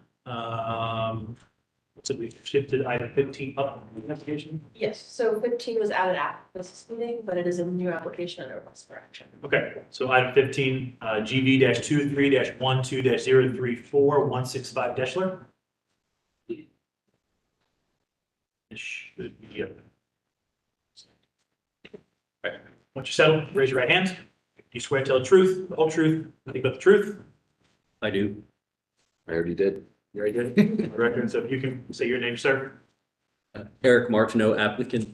Thanks very much. Let the record show. All right. Cool. This is a request for action for a variance recommendation. The variance recommendation includes 3332.37 R2F residential district to allow 2 separate single unit dwellings to be constructed on 1 parcel, which is not permitted in the R2F district. There's 3332.19 fronting on a public street to allow for the carriage house to front on a public alley. 3332.25 maximum side yard to allow a total side yard of 5.6 feet. 2.4 feet to the east of the existing garage and 3.2 feet to the west of the new carriage house, when 14 feet of total side yard is required. Notice the lot width is 70 feet wide and the sum of each side yard should equal or exceed 20% of the lot width. There's 3332.26C1.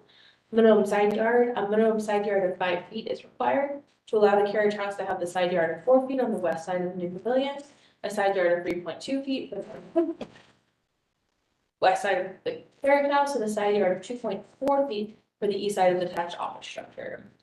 3332.27, minimum rear yard to allow for the construction of the carriage house with a 0% rear yard. 3332.28, side yard obstruction to allow for the carriage house and rear detached office structure to be located in each other's side yard. And 3332.28, side yard obstruction to allow parking on the side yard of the main house. Staff analysis. This application was added to the agenda after the December business meeting, so it was not reviewed at that meeting. HPO staff, no action has been taken on the proposed design. The design for the carriage house was reviewed conceptually in July of 2023. And sorry, lost my train of thought there. A staff recommendation is actually not correct as printed in the staff report. The staff recommendation is that these variances can be approved or recommended as submitted. However, that does create a precedent of approving variances or recommending variances without approved designs. That's up to the commission to determine. The basis for the staff recommendation is the German Village Guidelines for zoning variances. All right. Anything else to add? Just thank you for adding us to the agenda. Again, this was conceptually reviewed back in July. There was some additional information submitted. There was a question about the sight line or elevations on the alley, and that was supplemented, and I don't know if it made it into the city's report or the commission's report here. I have a picture. I don't know if you have a copy of the elevations, alley elevations. But if the commission was concerned about that, I can pass around the picture showing that the proposed carriage house is not higher than some surrounding structures on that alley. Yeah, that will take a look at it for sure. I do see the pictures of individuals. If I could approach, I can show you. Sadly, I didn't print it out either, so I apologize for that. But this is the elevation, existing garage, the shorter one, proposed carriage house next to it, and these are the surrounding structures.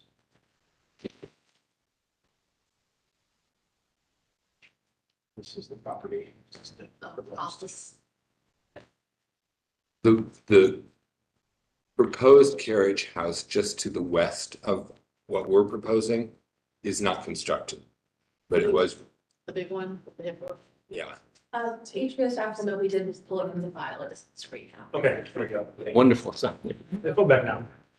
So yeah, the big one with the hip roof and the cupola is not constructed, but it was reviewed, and at least the variance, I believe, is approved for that, if not the complete design.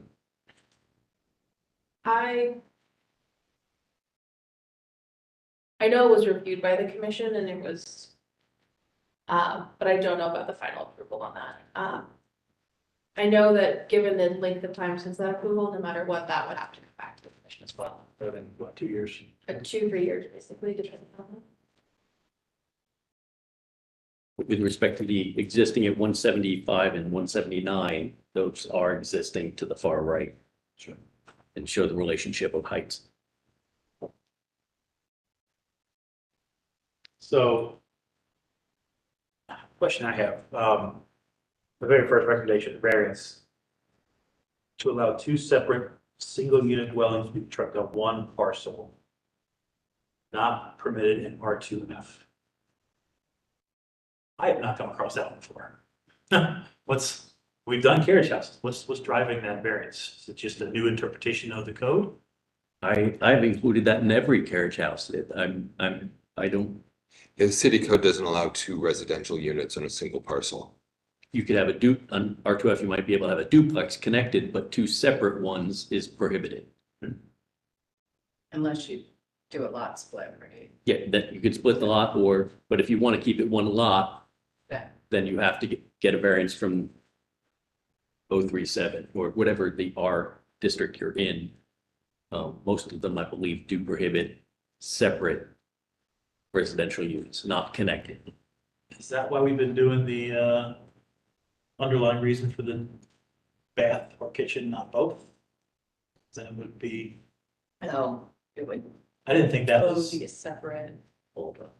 yeah, of that, but it was never mentioned as that code requirement.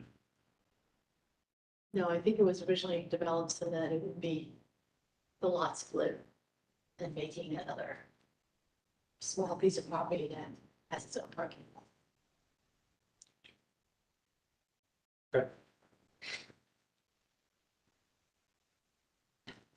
The only other, the list of zoning variances all relate to allowing the existence of a carriage house. The only ones that get into design issues are with the minimum, respect to minimum side yard, and given the density of the neighborhood and such, the existing garage has a smaller 2.4 foot setback. So the minimum side yard and maximum side yards, the new design is consistent with the existing buildings. But that's the only design related aspect of the variances. The rest are just simply, if we want it to exist, this is what it has to have.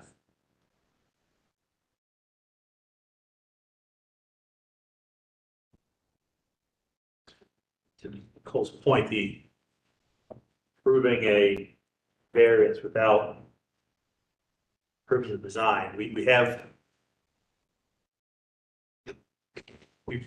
voted on variances. The design was also talked about at a meeting. Is there a reason driving needing the variances approved today without the design? So in our experience, we have always presented a project conceptually so that we can get buy-in from the commission. And we've been having conversations with Nicole about all of this because, there could be some concerns about if the design changes or if you request other changes. But in our experience, when we get favorable feedback for the design of the structure, we move forward with that, knowing that the variance process is quite often lengthy, especially when it's a city council variance, which is what this is. And we also don't want to do a full set of drawings for a carriage house if we don't know that we get support from the commission. And in this specific case, I think there have been statements from commission members saying that this is such a large lot and sort of a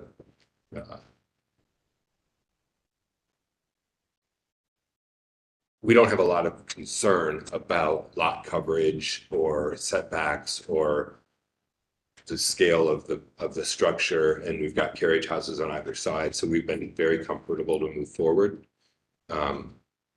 Knowing if something does change that we do have to go back and start over, I guess.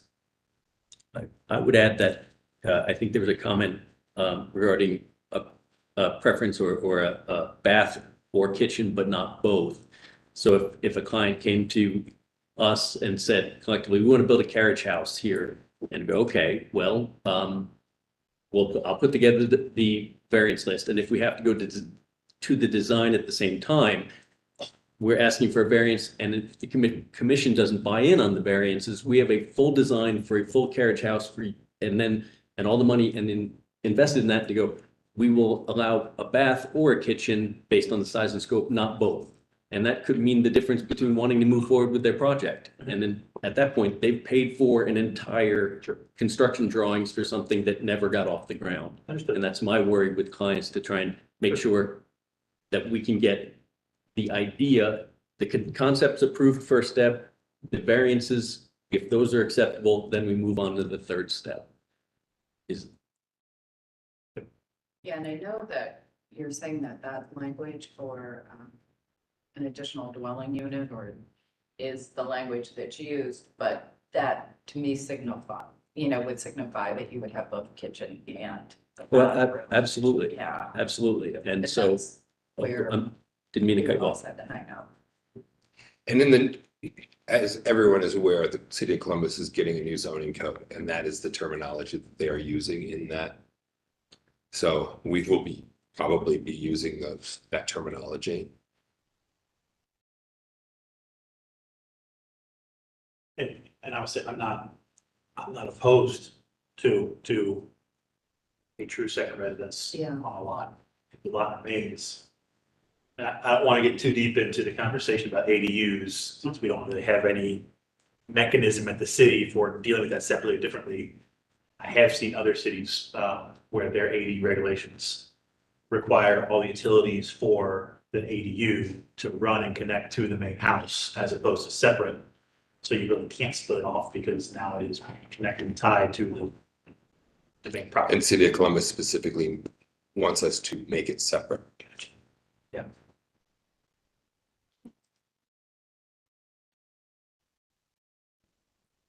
But we don't have that jurisdiction, so I didn't, Yeah. it is. And it's their parking, so. Yeah. Yeah, right. Lot splits will still come to us anyway, so. That is always one concern is lot splits, like that's gotta come to us anyway. So are you still looking at this design? Or are you Exactly. anticipating a significant change? It will be just exactly like that.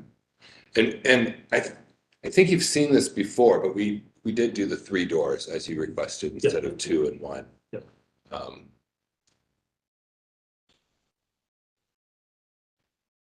I don't have a problem with the variances requested at all. Footprints are what we've expected to see. We still have architectural review of whatever is put in place. It's just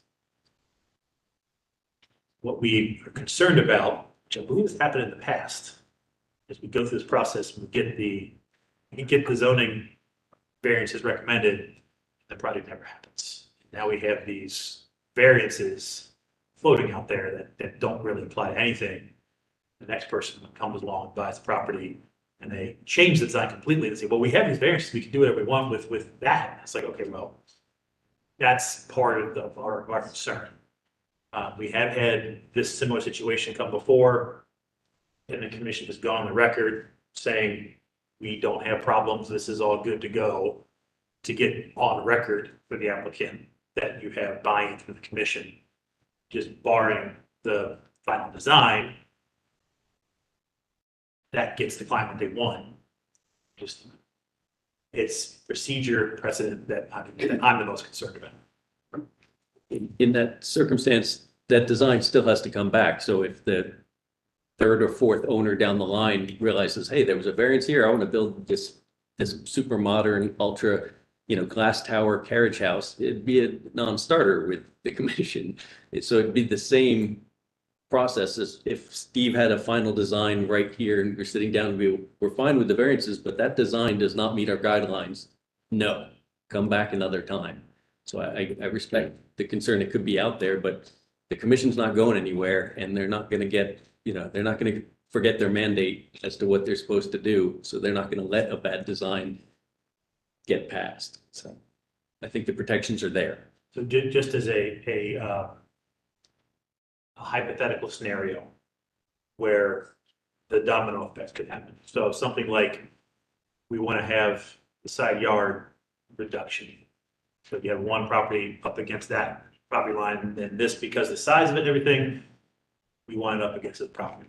And go through and say, okay, you get the variance, you can build up your property lines because it needs to be for this design. The next design comes through and say, well, we just want to have a 2-car garage, but we still want it up against the property line because we have the variance to do that. Well, that design doesn't require it to be that way, but we have no way to prevent it because they have the variance. They could build it up to the lot line. There's nothing preventing it.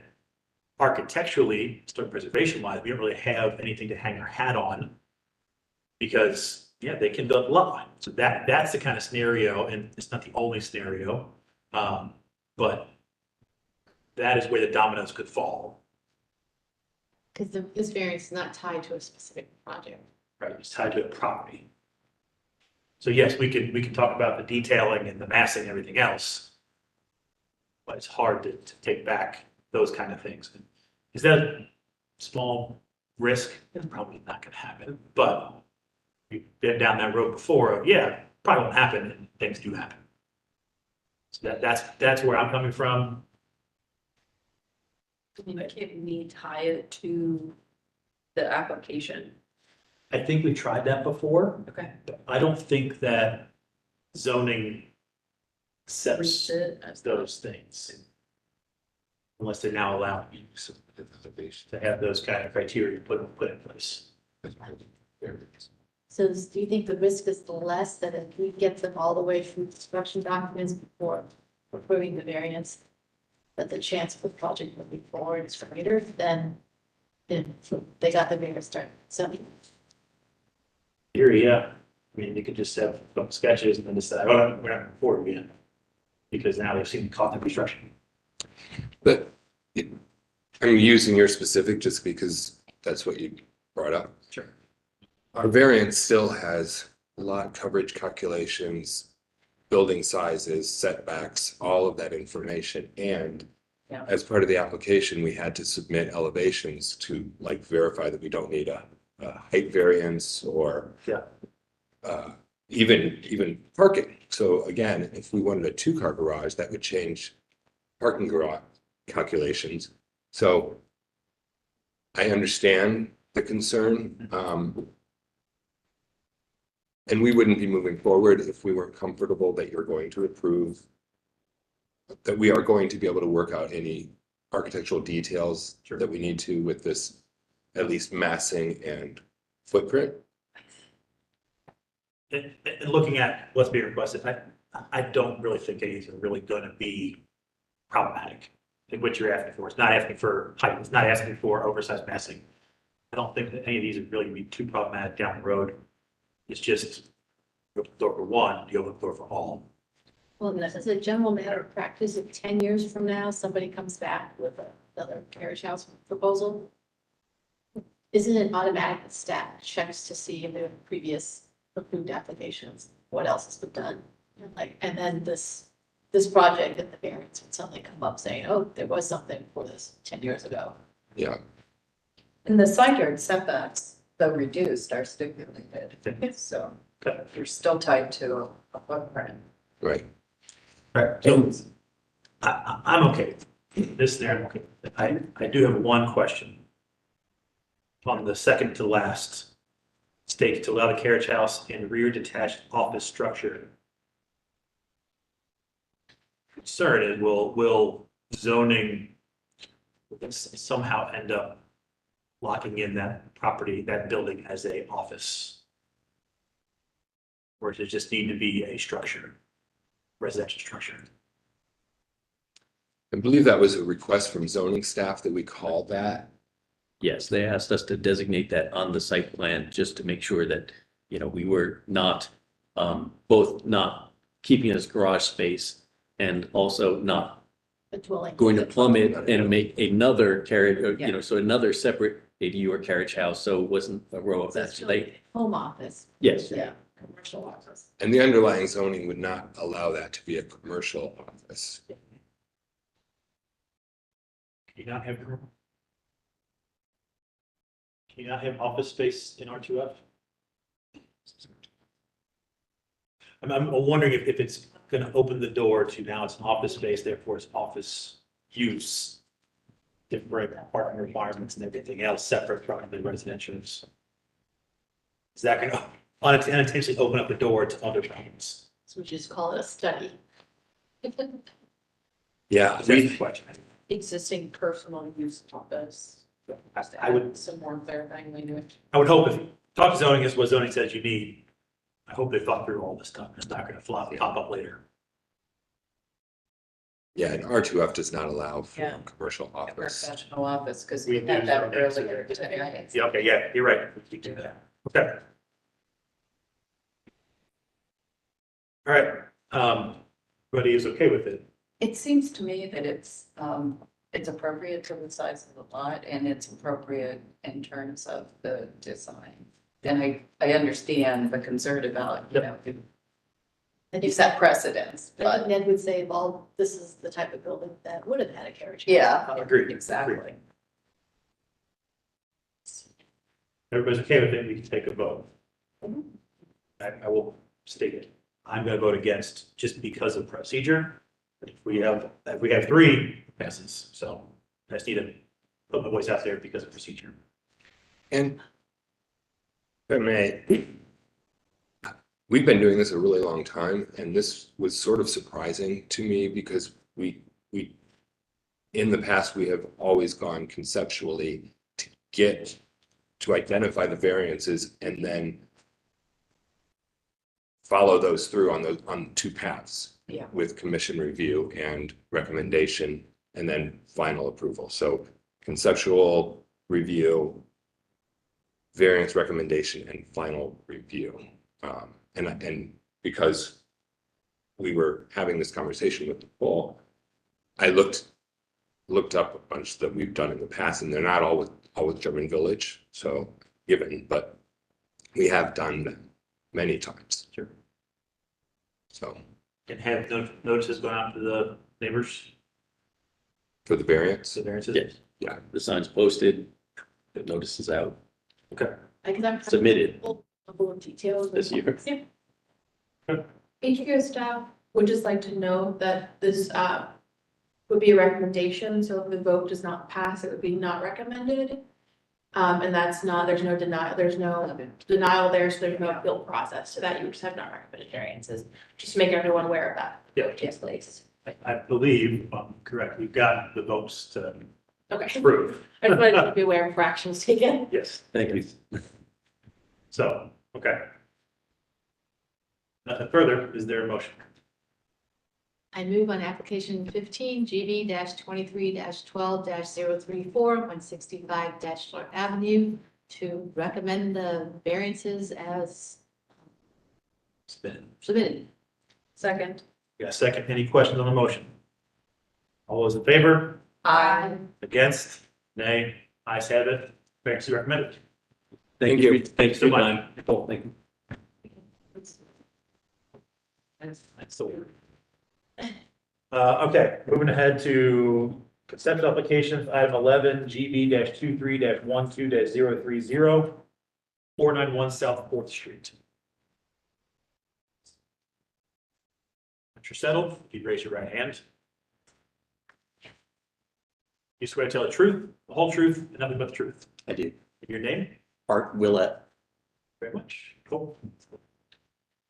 This is a conceptual application for an exterior building alteration for a new exterior stair. To construct a new exterior stair to the existing dormer on the east, which is the front elevation facing 4th Street. It's to be wood steps and platforms painted tan and guardrail and handrails to be black aluminum. And then to alter on dormer the 3-window configuration to turn one dormer window into a door and to enclose the other windows with panels. The new door is to be a solid 4-panel door. Staff analysis, at the December business meeting, the commission requested a drawing or rendering showing a proposed stair from the north elevation. And the commission suggested the applicant submit materials or information in their specification sheets for the siding, panels, and proposed door to confirm if any variances are required and to confirm if the new stair was designed or code driven. The commission also requested staff add information from the files about the installation of the dormer. The applicant provided additional rendering showing the stair from different angles and provided a close-up photo of the existing siding and an image of the proposed door. The applicant did confirm the concept to add the new stair was driven by code for the proposed new use of the structure.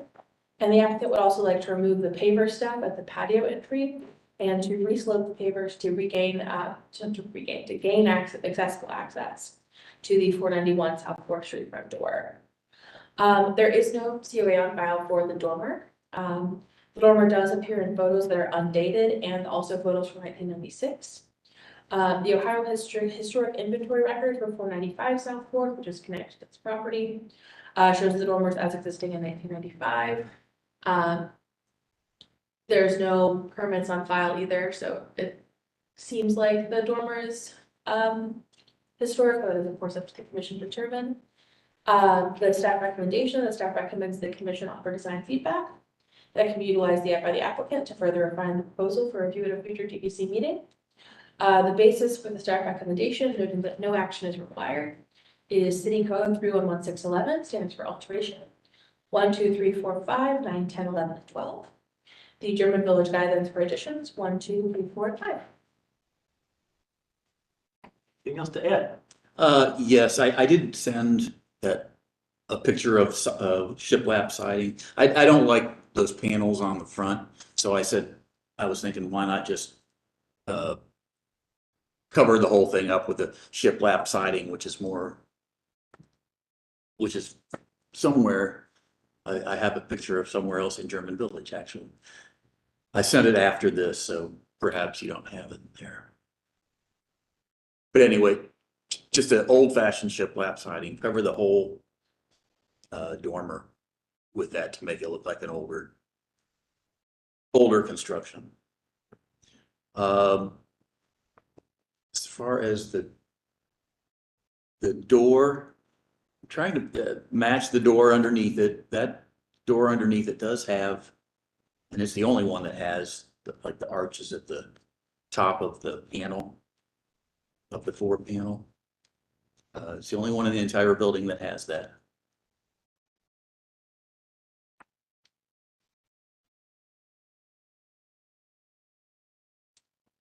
Questions, comments from the commission?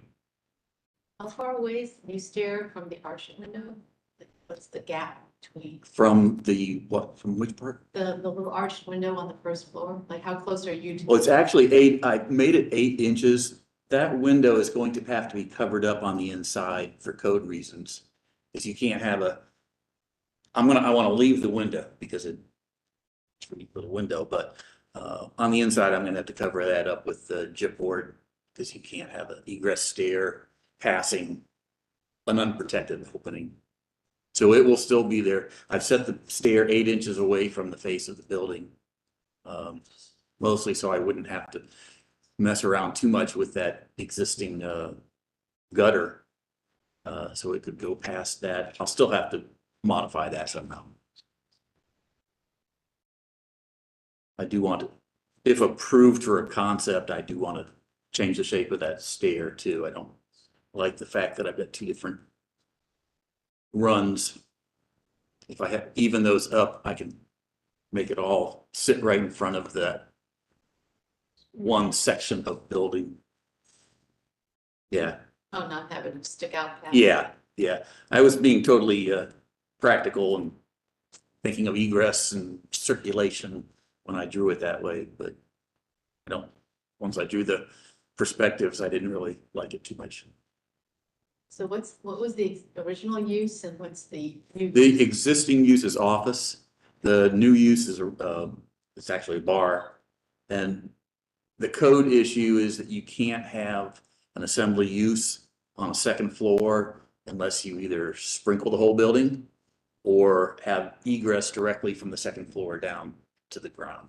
And I asked my mechanical engineer what the water tap fee would be for new service for sprinklers, and he said just the tap fees over 100,000.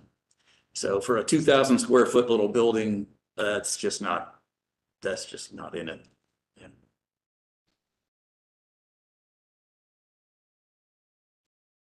I'd also thought about, once I thought about moving that stair or evening it out, is to try to create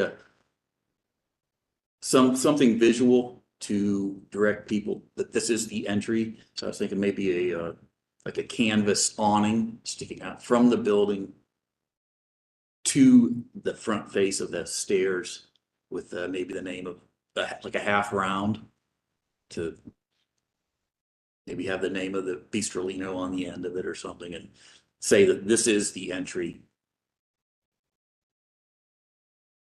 That kind of depends on if it's approved as a concept.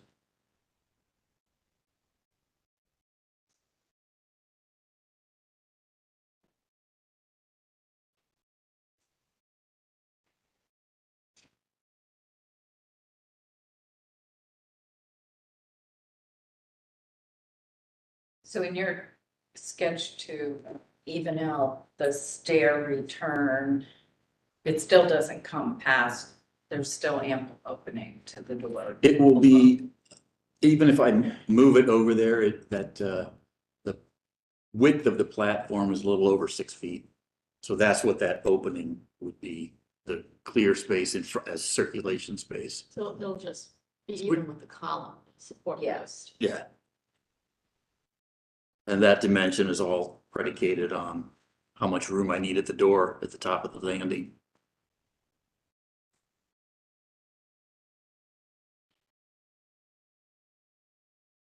Which happens to be 18 inches. It's visible on the street. This is off 4th Street.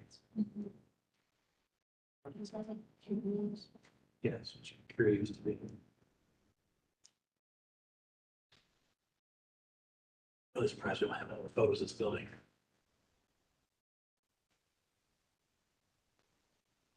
Was there any file information on the property just to the south? 497? And that's the 2-story modern brick structure. Yeah. It, relatively new, not historic. Or, I'm sorry, you're talking about, Spin back around to look at the building, the 2-story, yeah, to the left there, it's all attached. yes. Wondering that if any of the previous applications showed that connection piece in the previous applications. 497 is the apartment above. 495 is the first floor on that. 405 is, but that Yes. entire section is not historic. I couldn't tell you the date, it pre 2007, but not by much, I don't think. I'm just wondering if there was any reference to, since it's all kind of tied together inside, if there was anything referencing that area there. So I knew there used to be a little dining room up there for the restaurant back in the day. The connector, like the shorter connector piece between where the stair is, the new construction, is that true? Yeah, so right now, last time I was in there, 2-story new portion, the short little connector, the portion we're looking at now with the dormer, it's all tied together inside. So I'm wondering if applications for 495 and 497 show anything about that dormer in the past pre-95.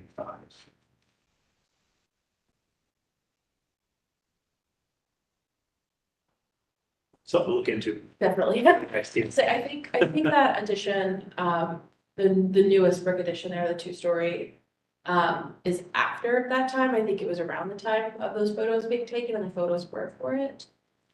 Wondering if there's evidence of what, is there something there before, or was it like that got fruit? Sure, we can, also add sandboard maps for next review. Trying to find a way to make this dormer not historic, architecturally important. Yeah, it's stucco with suburban double hung vinyl or something windows on it. Windows, okay. That's And good it's, to know.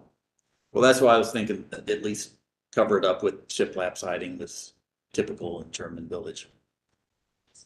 The shape wouldn't change. Are you replacing the 2 other windows? Yes, take them out. And Otherwise, I would replace them. However, then I'd still have the issue of I can't have an unprotected opening with the egress stair coming down right past it.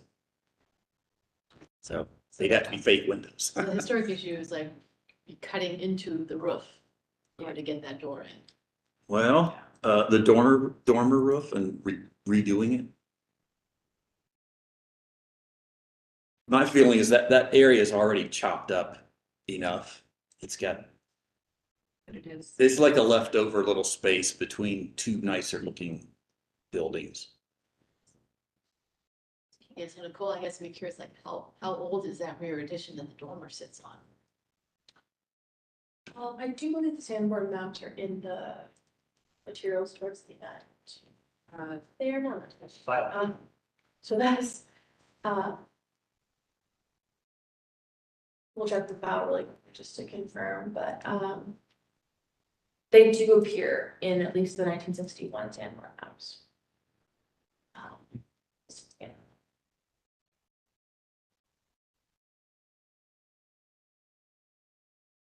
different issue, but does anybody else have issue with only a 4x4 column? Accessibility, it looks thin, extremely thin. I think one question, structurally beefy enough versus architecturally beefy enough. To me, it looks like even, but I mean, that's pretty. Unless it's steel. Yeah. Yeah. Yeah, I didn't want it to get too big. I actually wanted this thing to not disappear, but just kind of blend in with the windows and, Yeah, yeah. but I mean, you'll have to add railings underneath it so that people don't walk underneath it for accessibility code. Just at the, where it's coming down. Where it's under 80 inches, yeah, Yeah, which is, oh, there's the which is the picture. majority of it. Which that was a business meeting. Oh, the windows are gone. Yeah, there it is. This photo was the revised materials after the business meeting here. Oh. So we go 1 to 2 these. So like we're talking, this one's gotta get such a board on the inside. We want to keep the opening and everything. We want to make it look like a window from outside. Yeah. Yeah, A little different. it's too nice a window. I'm not gonna block it up or anything. So this is showing the platform, well, the landing extending all the way to this wall. I'm assuming that's Yes. because you want to keep the Right. column over here. Mhm. Doors here, obviously this needs to kind of cut into the roof to go back. With a new little floor, those are actually the ceiling floor joists extend out past and create. Which I would be, I need some investigation on those. My guess that this was just plain old school attic space. Those are probably only 6. I don't know. The only thing I can do is look in the ceiling from below and. Yeah. A lot of attics have 6 inches, a lot Yeah. of renovation work happened before code. If now we're going to the egress route, they might be strict about getting those door joists proper. Might want to do a little bit of investigation inside to that. Well, part of the project, the big part of the project was beefing up the floor on both levels. Yeah. Because it was going from a requirement of like 50 pounds per square foot to 100. Yeah. So that's part of the job is beefing up Okay. all the second floor and the first. So Okay. that, Understand you can't pass in front of a window with egress. Windows up here. yeah, I don't know how high up you could be Yeah. past the window. I would think. I could look it up. elevation Above, it wouldn't affect, it's my guess, from a contractor standpoint, but design's a whole different issue, code's a different issue. I would say the windows that are there don't look, to me, historically appropriate. How they got there is what it is. I'd be okay with removing those windows, if we get past the door in there, putting back more appropriate windows, Mhm. or kind of Something in the, proportional. it'll be smaller than Yeah. the windows to the right, but that same portion would be right. Less suburban looking. Suburban, no suburban. Yeah. The rhythm of window fenestration across is important. Yeah. The only problem is that I'm making that into a bathroom. Into a restroom, so they'd have to have, like etched glass or something like that, but. Well, I will say that a just plain old siding dormer would not be appropriate in the village as it is. So I get it. You're trying to put a bath in there, but to me, that's design. That's floor plan driving exterior where we don't follow that approach. Well, windows would be fine if I can get it. Actually, I wanted to, but then I thought, well, no, that code issue might really raise its head and. I think that's definitely something to figure out first. Yeah. And to the point about fencing, guessing this is the portion that needs to be Yes. fenced off. Can't really use it for storage because it's just combustible material. And then put them on the opposite side. In fact, it Yeah. would get, if I move it It'll get 3, higher. it'll get higher, so But it even still more might, of a. still might be under 80 inches. Yeah. At least some part of the bottom set of treads. A comment about grading, didn't quite understand what you're talking about that. There's no handicapped access to this building. Gotcha. So my proposal is to cut that off and then gently, in a couple of areas, ramp up at the proper slope to get to the front door. Use the same brick, just redo the base of it to get the proper slope. I wonder if there's enough width on the sidewalk that you could actually come out and run the ramp down, so. that- Yeah, can I do that on city property? I- Without, I don't know. Getting There's the- pretty bizarre things going on with the curb ramps. well, the rest of that sidewalk, from the access is at the corner of Livingston and Yeah. in between that curb cut and this place, the sidewalk's pretty much trashed. Yeah, it's pretty bad. The other question is gonna be historic in nature. This fence looks like it's probably historic. Yeah, but it doesn't meet guardrail requirements. You don't. You can only have a gap 4 inches, no more. And the bottoms of those guardrails or handrails, that looks fine, but you get up to the top and that's about 8 inches of a gap. That doesn't meet the guardrail requirement. Is the guardrail fall under life safety? But that's not an actual guard, that's not. No, the one at the, this right here is not a guardrail, it's just a fence. Yeah. Yeah, so But my guardrail has to meet the code. what I was going Yeah. for is if this fence, sorry, if the fence is historic versus just old, relocated in the past this location, that opens up the idea, can we relocate that fence if you need to get some kind of ramp? Can't get out the city property, solve. Yeah, Cut that back, seating potentially. Some options. well, what I've done is you go cut that white curb out and then going to the right in between the fence and the stair is a bit of ramp as much as I can. And then continuing straight into the building, the rest of the ramping area. Are you moving- It already ramped. I mean, it's already sloping that way. It's just not enough. Are you moving the main entrance to underneath the egress stair? Yeah.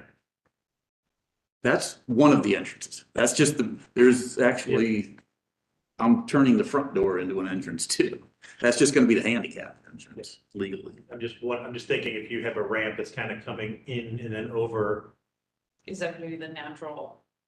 is it gonna cause tripping hazards getting? You can, there are Kind of feather requirements that on the off. side slopes. Yeah. Can they get messy? It's not gonna be just that ramp. They're gonna chew up that area anyway, putting in a stair, so I took the opportunity to make it. If you go up to your other door, you know, if you slide the door that's in I guess the bar portion of it in the middle The of the front, facade. front of the building or this little entry? I think it's The main the entrance to the main right. entry to the right. It looks like the differential to the sidewalk because There. there's steps. I don't know why that couldn't be your patio entrance, because you're not It separated. is. The one on the, I'm on facing onto. Yeah, that's. and that- right there. Yeah, I think that is what they use during operations as the entry. That gate, I tried having that opening and doing my ramp from there, but it just wasn't far enough to get all the way up that I needed. So that door is going to be used as serving and for the patio, but no, what that's it. I'm saying though is once you're through that on the patio, couldn't you travel up to the door that you're using that's under the, One right there. yeah. Does that have a stair? Do you have to raise that? as I've well? got it raised Oh, at six, okay. it's 6 inches below Never mind. or above the existing pavers. So I couldn't quite make it from this gate. But your stair, the bottom landing is at 99 1.9 which is not finished floor. So are you This gently, bottom of the landing is after one section of ramp, or the bottom steps, once it gets to the ground, there's already ramping down to that level, so it's not right at grade, it's not right at the floor line of the building. yeah. It's just that landing, I think that corner one, they're not at the same. They're 3 inches Yeah, different. they're not. Come down the stairs, there's a level landing Yes, that has to be there, yeah. and then ramp again, coming parallel to the sidewalk.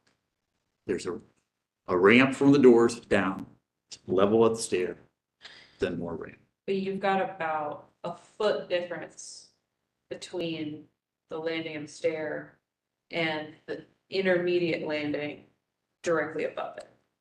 That is. I've got a 7 total of inches. 15 inches from Yeah. the floor to the, like, public sidewalk. Yep. Okay. I can get 6 inches of run at a time on any given ramp. So I'm going down from the building, come out a little bit, the 4 feet, down 6 inches, 6 feet. That's where that bottom step of the stair will be, 6 inches below. I think I got that right. 6 inches below the floor line.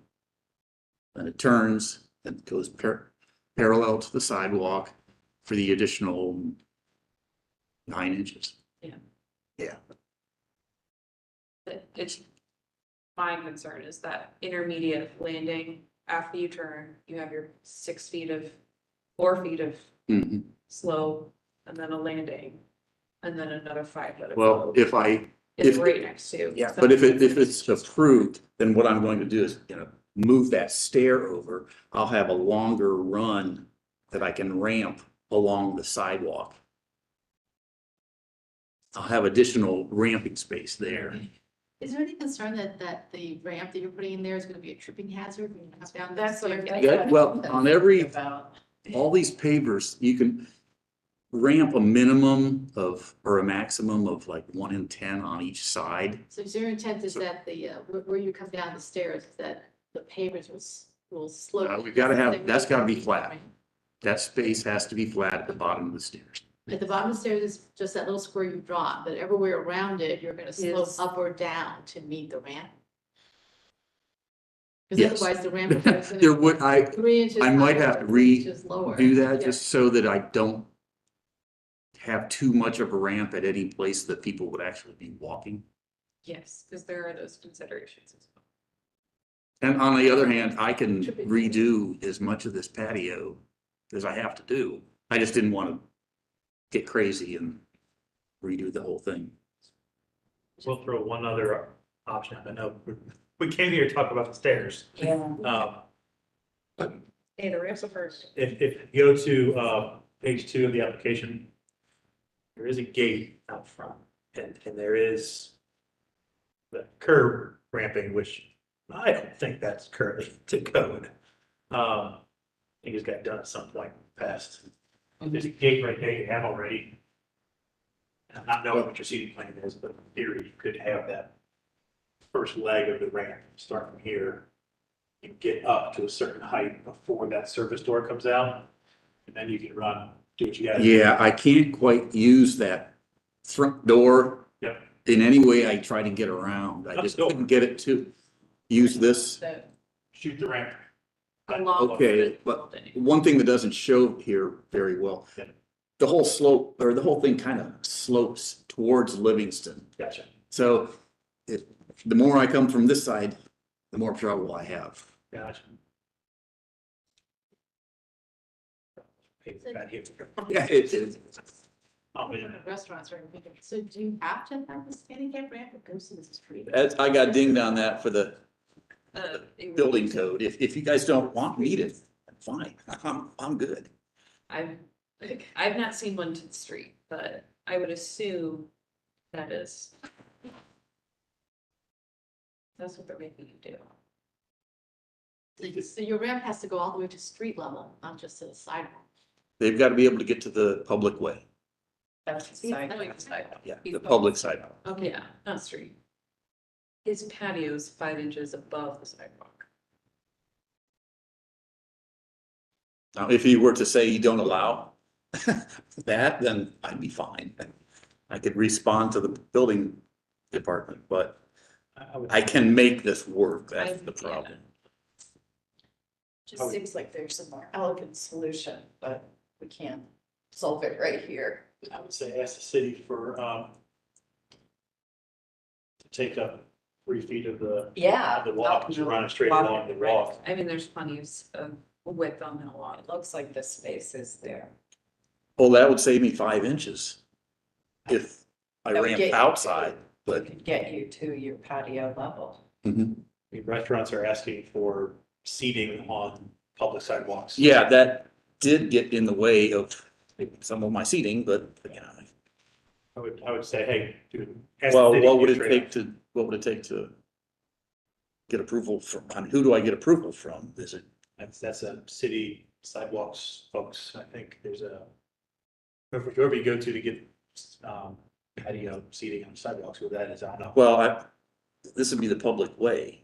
Yeah. Public Yeah, you would. sidewalks, who You does? would be putting something permanent within there, so there is a department that, you would, that either requires you to lease this space. Well, there's the right of way department. Think who it is, it's. I think it's Jerry, No, I talked to. him. Jerry Reiser or something, I think. It's within- It is Jerry Reiser, yeah, Yeah. that you have. Huh? Is- Yeah, So staff. I would rather do that, but. because, when we put planters and things in the public right of way, at the edge, we have to get that approval Mhm. because it becomes a structure. I think staff might be able to point you to the right department, at least That somewhere in the. would help me, actually ramping and everything else if I could use It's worth it. that, but. It's worth looking at. Investigating to say, because this patio gets packed. I'm It's, yeah. it's losing a lot of space now.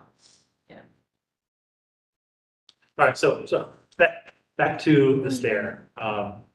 Conceptual, so no action be taken. Yeah. I think the key pieces are the final stair layout, Appropriate. how to gauge. Can windows be on that wall? That's a question for code folks. I'm not opposed to one, I think Karen's point about those columns. A, is 4x4 structurally okay? Then B, is it visually okay, from architectural perspective, should they be bigger? Okay, Mass? when I resubmit with the things I want to do, would it be still a conceptual or? I mean, if you can put together a plan set to answer all the questions, then I think you can go for action. But we're gonna see at the business meeting what is in there, and if we have any questions, we'll ask for additional information.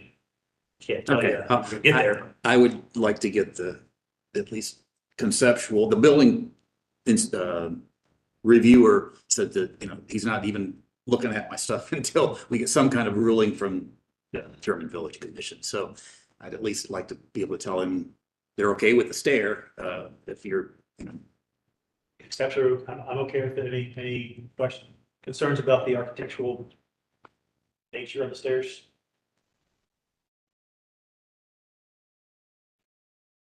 I think I think it will improve it when 2 flights are, equaled and it, stays within the confines of that building. But one of the ideas I had was under that stair, the canopy, is that something? I haven't seen too many in German Village, but it might, I was thinking of it like a. from the face of the little thing Like to the an left, sticking out like an entry canvas canopy that, with like a half round shape. So, Someone in German Village has that, I've seen. so if it's like an awning, Yeah. I think. A half round that comes out like a. But if you're talking about like what goes up over at the old Max Nirma's restaurant, what's that called now? Yeah, it starts with this. I think it will be. But I was thinking something to come out there and announce that this is the entry, Oh, it's just. give them a walkway. Yeah, I mean, you can put fabric canopy That's- opening over it. If you're talking about one of those like environmental boxes for like seasonal. that's No, the- no. Okay, I don't want to cut off everything visually. yeah, I mean, So it's an awning that has a name lettered on it. Yeah, And you can. well, I'll Well, draw it in there and we'll separate. see what happens. my question. You'll get into your signage then. Yeah, it'll be signage, what you're gonna put on it, what the material is, how you're gonna attach it to the structure. Having a half round thing that might be tough. to No, do it's- with enough space. Half round is, I'm not gonna fit a half round, but there's a half round window over there that I think is pretty cool off to the left. If I could make it that, but I'm not gonna be able to make it that round. I don't know, to me, it doesn't seem necessary because the stair landing itself, if it's, has provided. Well, the people come in Stairs. this entry right here to the left. And I didn't want to block off visually that much of the main entrance, which is actually that little niche. That's Yeah. where they go in. Yeah, Yeah, I don't want to, the door that we're seeing, the elevation of is less used, or, correct? what's that? Which one? The door on the right. The door, yeah, the door The door that faces south is. is the one that- main entry to the Yeah, building. The Yeah. east facing door is not. They don't, that door right there is not used because when you're inside, there's no circulation space. What about and the east facing door in the smaller building? Let's make this easy. This is door one, this is door two, Two. that's Well, door three. Wait a minute, you missed No, door no, three. the one that you pointed to on the left is actually 495. That's not this building. Separate structures. Yeah. There's two doors in that little niche. Second here is. Yeah, So there's 1 and 2 in there. So the door that we're not seeing, that's right there. that's the main entry. Is the primary use. Which is now, is that on? Didn't see that on the plans. Well, oh, it is. So that changes that half round awning. Yeah, and that's one of the reasons I didn't want to Yeah. block in that entry so people could see that was the door. Can't do anything about that. That's the other door that you're looking at right there leads to the bathrooms. That is right, that's where that is.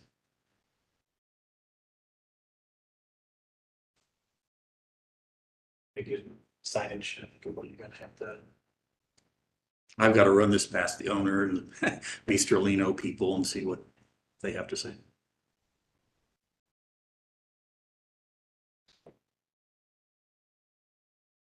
Okay. Anything else you need from us? Feedback you need? I don't think so. That's, Is Trolino literally moving from where they are now to this? well, officially, they're only in the building that they're in on the south end. They signed a lease or something after the pizza people moved out on this end to use both. But at the moment, they're using this as a bar, still calling it Bistrolino, but it's not really approved by the city and all that as a, So they're just in the little connector piece. it's the whole thing that is Bistrolino. Two-story building. What? Are they in the two-story building that you were The building? two-story building is their That's the. restaurant on the first floor. Okay. The second floor is a apartment. Okay, so they're expanding into this building. Yeah, but it's a Is this building- long convoluted story because the previous tenant was in both spaces. Yeah. Also. You see pizza on the first floor, 2-story, and a little connector piece into this back portion. Yeah, The which door, was- and the front was Curio, Front which had a cocktail door. Curio, that was- It was all connected. So, Okay. That's it for me. That's it. So, Thank you. so much. All right, item number 12, GB-23-12-031, 764 South Third Street.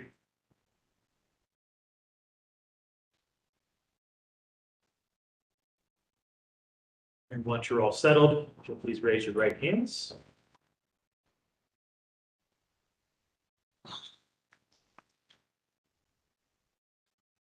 You swear to tell the truth, the whole truth, nothing but the truth. I do. All right, your name? Julie Bullock, project architect. Thank you. Julie Delia, owner, German Village Holdings. Thank you very much. This is a conceptual application for new construction for an addition connector. To construct a single-story rear addition and connector. By altering the existing single-story rear frame addition to serve as a connector between the brick structure and the new frame addition. It'll have wood siding, clad windows will be the Pella Architect Series, wood interior, clad exterior, and shingles from the approved shingle list. To also construct a single-story rear addition off the historic brick two-story structure. This will be done by enlarging 2 existing window openings to create 2 interior frames. It will have a membrane roof and wood panels. On the 1-story brick section, to increase the size of an existing window opening to accommodate a larger window. Noting there is evidence of previous infill, and the new window would potentially restore the opening to the possible historic size of the window, but there is evidence of previous infill. No variances are known to be required at this time. Staff analysis of the December business meeting. The commission had no comments or requests for information from the applicant. And the recommendation is that the commission offer design feedback that can be utilized for future piece of hearing. The basis for the recommendation that no action is required is the code of rule 1611, standards for alteration 1, 2, 3, 4, 5, 9, 10, 11, 12. City code rule 1612, standards for new construction, ACDEFS, GHIJK, LNN. German Village Guidelines for additions 1 through 5, and that's it. Awesome. Anything else to add? And I basically came in for conceptual. I thought it was just a little tricky about how to make the connection. It appears that this has been added onto over time. You know, there's the original 2-story main house, and then there's the secondary brick structure that looks old, but it's not as old as the original house. And then at some point, they infilled a window on that little connector on that piece. The last little piece on the end with the hipped roof, it appears to be a much more recent addition, at least a recent modification. It's kind of divided in 2 parts. You can see on the floor plan, and there's a bathroom in one and a kind of a mudroom in the other, and part of it steps down. So I'm wondering if it was smaller and a porch. I just don't really know, but it appears to be like a 1980s kind of thing. So my question is, like, what's the best way to make the connection if you feel like what we're showing is appropriate? And then I went back and forth which way to turn the roof line on the rear portion. And I just kind of looked to another project that I had reviewed that you guys had approved a couple years ago, which is why I did the gable in the direction I did. But we were just really looking for mostly feedback on the massing, if you felt like it was appropriate.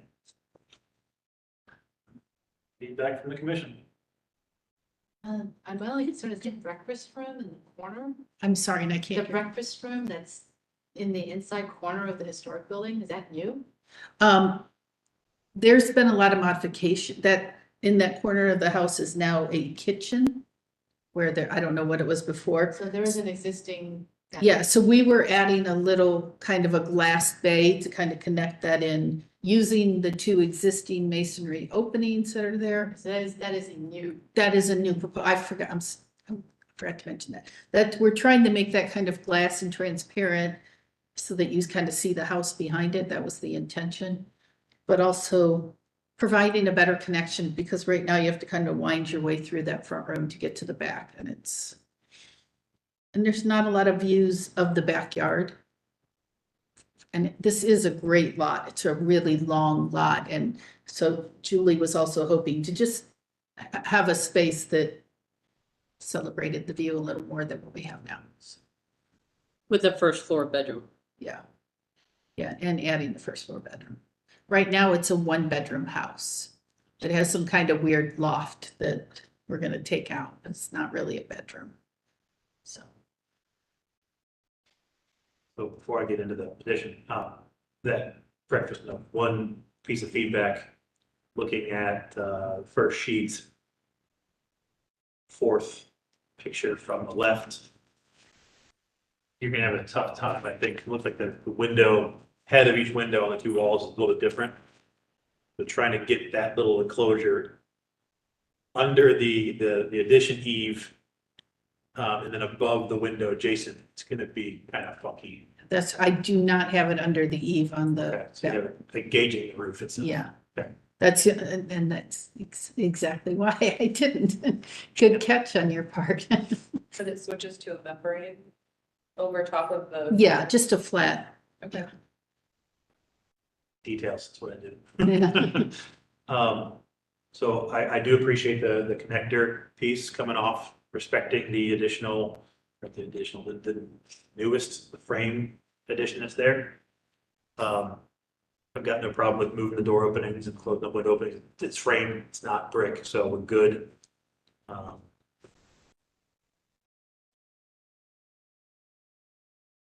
Elevation wise, it feels funky because it's kind of extruding the roof, but I don't see another way to do that. That's, I didn't either. And I would say that there's precedence for that kind of look.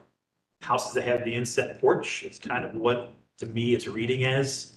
Historically, inset porches were a thing, so it's pulling that back, it's making it feel like an inset porch. I would be interested to see the sand morns to see kind of where these pieces popped into place over time. If you have evidence of the framing of the inside of those exterior walls back there, are they new lumber, old lumber? It's definitely new lumber. Okay. Yeah. Yeah, it's modern 2x4s. Best thing is when you can open up that ceiling, you find a joist in there that's got a date stamp on it. Yeah. Found a few LVLs of those on there, which are great. But that said, I like what's happening with it. And the rear piece, pretty standard, nothing too ostentatious. It feels subservient to the principal structure. I am curious about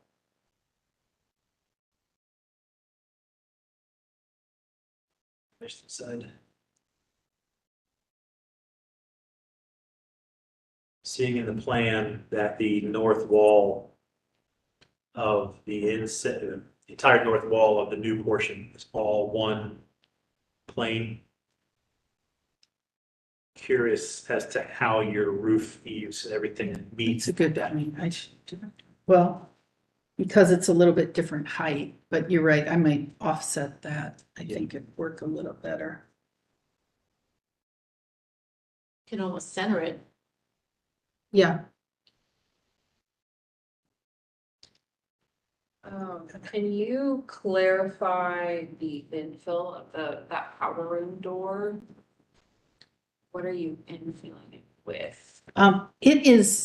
it's a wood stud wall, but basically. The one on the back of the existing brick, Into the into the. powder room, correct? Yeah. Into the existing Yeah. powder. Yeah. That's a wood stud wall. That's a door now. Yeah, you're getting rid of the door, Yes, yes. Or it's is that just weird to have the, It's currently interior space, it's already, so it's kind of outside of our. It's when we have exterior walls currently that they're proposing become interior space. Yes. That's where we have a. What I was wondering was if that was a brick wall. And if you would use the brick that you're removing, the windows. oh, create it's interesting. openings Yeah, Using that. that's what I do. Good call. I have my reads. Hey. Good one. I gotta get there. Yeah, it's just a breakfast room that maybe like a little bit Yeah, changing it out does. 2 window openings to make them to doors, and I guess cutting off the roof in interior space to get the ceiling to work. Cause I think in the as-built south elevation, that eave isn't extending as far as it actually is. Or the photos aren't doing justice. Well, just, yeah, they get to build properly. Oh, yeah, and no. then has to cut it off. Or build on top of it, exposed.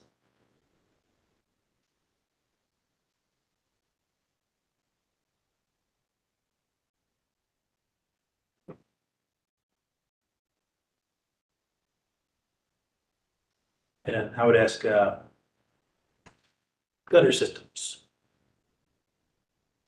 That's a good Proposed straight out there with details yet, but half rounds, K-styles. If you take cues from the, The house has OG gutters, I think. Let me double check. Yeah, it's a, yeah, they're all OG. Lower brick portion. Yeah, is it OG or box up on the main principal two-story structure? yeah, it's all OG. So they've been replaced as, Yeah, the brick addition existing, it looks like the rafter tails are right here. perpendicular. Or they're not vertical cut, square cut. Which would typically indicate half rounds are appropriate, but you have K-styles there right now. So if you're gonna be redoing any guttering, Do you mind? if you're gonna match the rafter tails of the brick addition, Yeah, they have, yeah. you probably wanna go half rounds across. Yeah, I think it's good, and Julie likes to keep things authentic to the area, so that's something she would just want to do anyways. Yeah.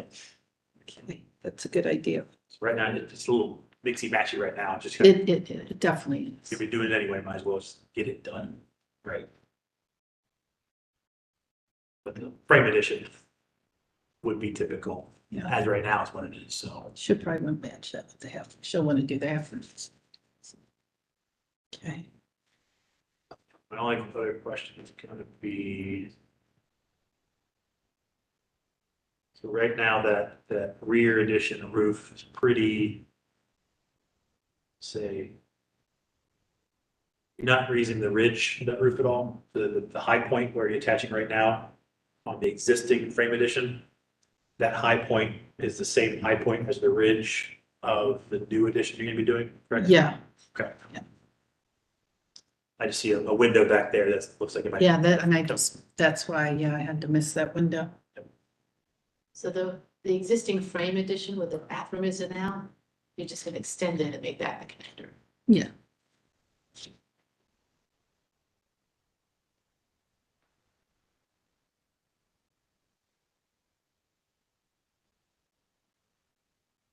I guess my only question would be that roof that's there on the existing frame addition, is that enough pitch for the new?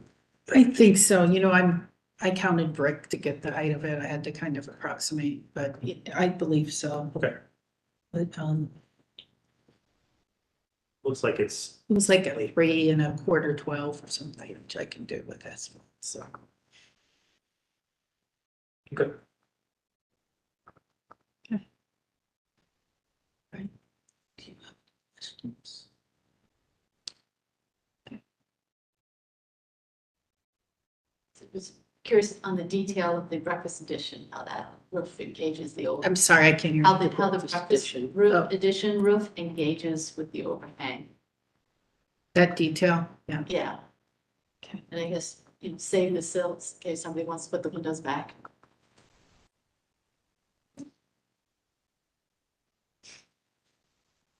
See if I can tuck Or it. you think you're using the brick that comes out of there, the infill? I need to cut a section. So they're dropping that window to the right. To the both of them, yeah. Well, yeah. But the window to the right is only. I also wrote a note, I'm wondering if that breakfast room should be casements instead of double hungs. Do you have an opinion on that? I think it's more of a temporary addition, that little piece. That's why I was thinking maybe a casement would be better. Casement can be fun there. Yeah. like a sunroofish. Okay. And I'll throw one more thing out there just for the client's thought. Right now, in their room is just inside the mudroom. It's going to be in the living room where your two chairs are, couches. It looks like in the photos that window used to be typical white window, it got shorter. I tried to, in the pictures that I gave you in the top right, you can see where the brick infill match. If So you she'll were- strip it down and just see, but I would have to think it matched. If you want to put a normal size window back in there. That's what I have shown. I have shown just. Yeah, I think it's, Okay, I see it there. yeah, see how it's Yeah, you can see. badly toothed in. Yeah. Okay. All right, Yeah, it's badly too.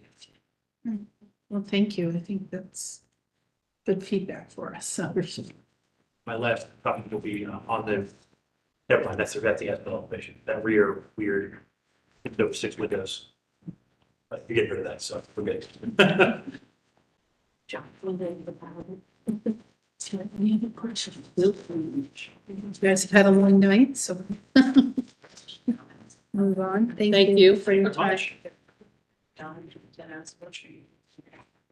Right, moving on to item number 13, GB-23-12-032, 769 Mohawk Street.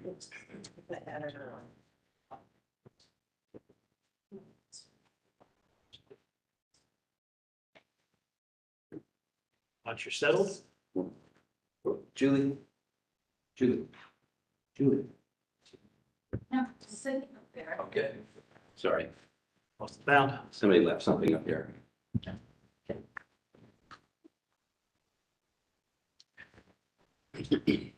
Once you're both settled, you raise your right hands.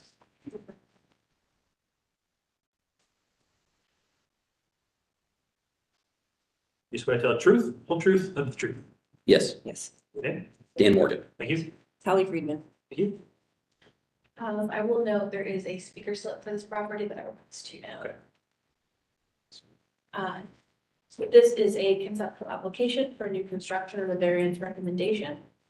If the new construction is for an addition and connector, to rebuild the existing, porch addition on the existing foundation, to construct an addition on the rear of the house, access to the existing porch addition which is rebuilt, and that would alter the slope of the original addition roof, and there'll be a slate roof.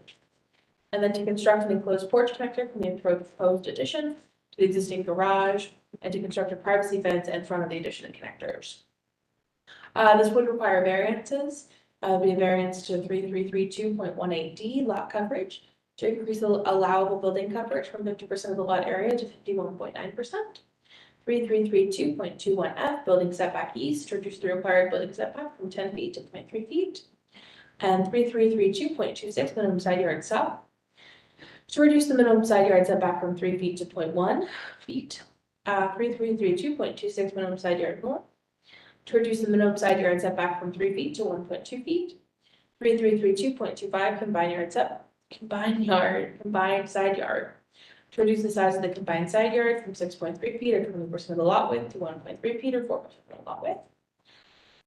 And 3332.27 required rear yard to reduce the size of the required rear yard from 25% of the lot area or 1,095 square feet to 1.2% of the lot area or 52 square feet. And noting the existing condition is 1,613 square feet or 36.8% of the lot area. The staff analysis, I apologize. Noting this application was previously reviewed conceptually at the October 2023 GBC hearing. And the following is from the approved October hearing minutes, commissioner comments. The commission confirmed the variances 2 through 5 are existing conditions. These are variances 3332.21F, 3332.26, and 3332.25. Variances for 3332, 180D, lot coverage, and 3332.27 required rear yard are conduct proposed design. The commission commented that the addition connector between the garage and shed would meet code and German village guidelines. The garage should not be altered to accommodate a door to the connector. The commission suggested that because the garage will still look like a garage, the structure should be treated as a garage in the review, regardless of any proposed use for the structure.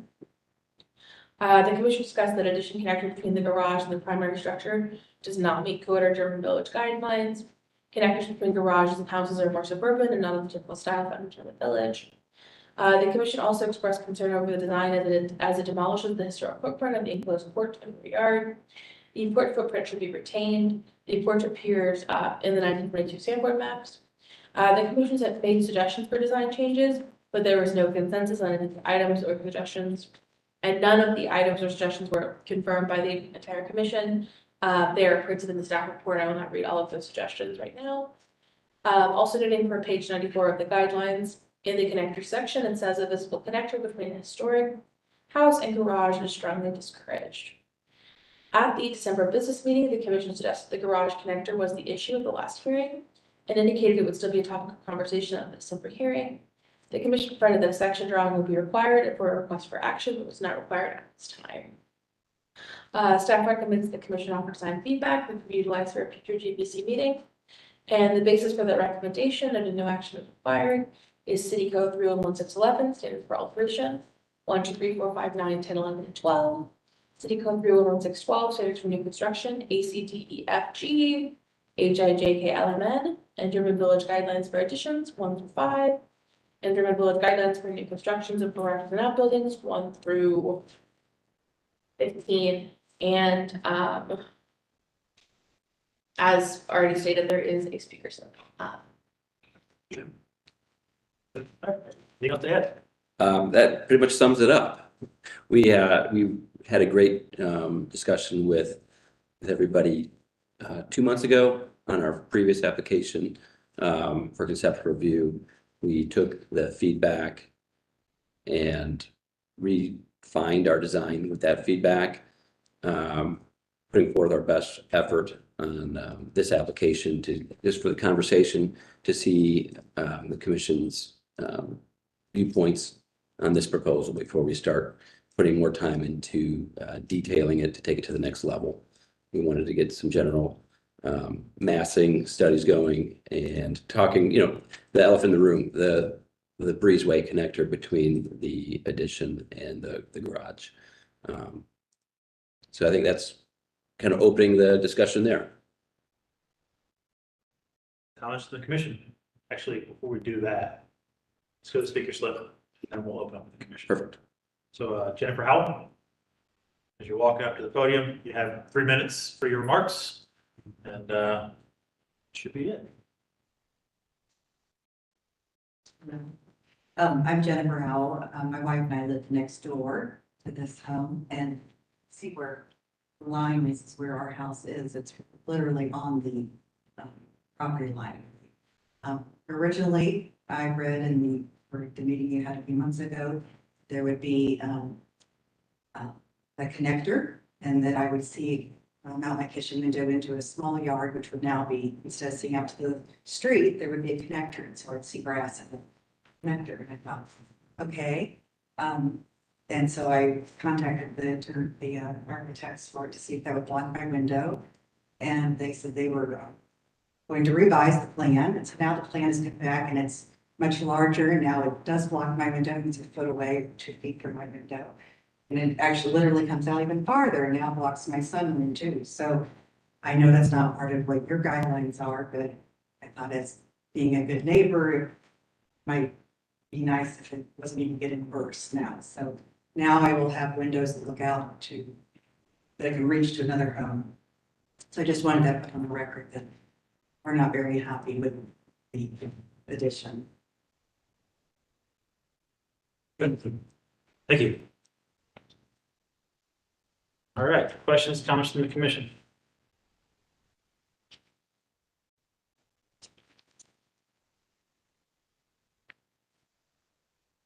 What is in the addition? That is a first floor bedroom. So we, from the last feedback, our initial proposal, we were talking about taking off the lean-to addition and starting our connection to the house right there.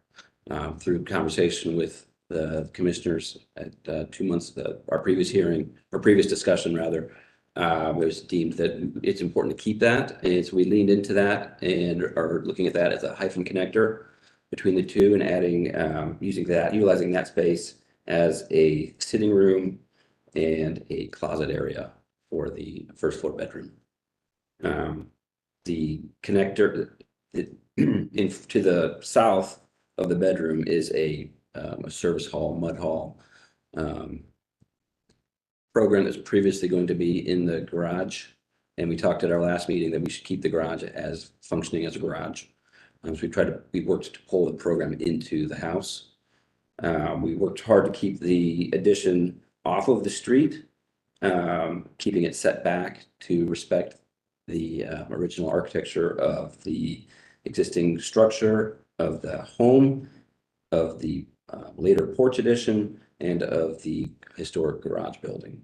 So everything's very secondary to the existing architecture, existing fabric.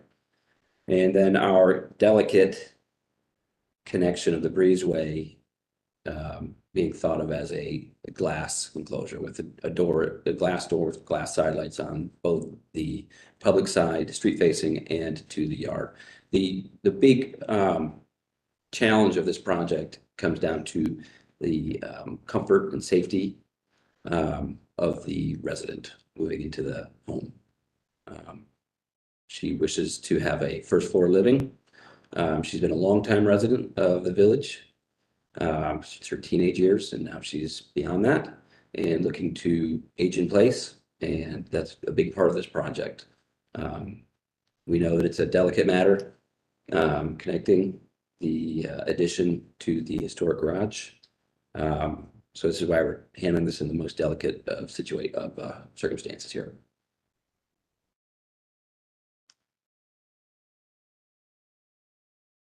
So what's the reason for raising the roof on the rear shed addition? The current ceiling in there is about 7 feet tall. We'd like to raise it, so that's why we're showing it. We made a point to, that structure is in not the best condition. It was at one time a porch that was later infilled. So there's inconsistencies from the north side of it to the south side of it. So it's an attempt to, as we're restructuring that. So you have to rebuild the roof anyways, and as a build it slightly higher? Correct. It reaches the original house at the same point. It just doesn't have the same slope. It slopes slightly less. And given your neighbors' comments, would the project still work if you centered your addition so that there's, a window on the front and a window on the back? It would potentially, provided we can shift that breezeway connector from the back window to the front window. I'm sorry, I'm on the photos of the page, the photo page of our application. Of the garage? Of the garage. It's the garage. Yes. Yeah. So our plan is to convert one of those windows into a door accessing the garage.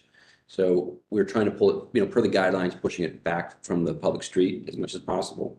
If we have support from the commission, we certainly could pull that away.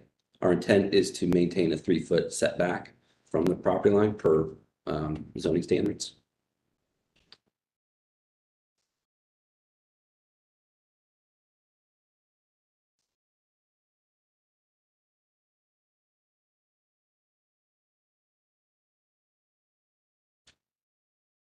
So the last concession application back in October, right? I believe so, yes. Yeah. That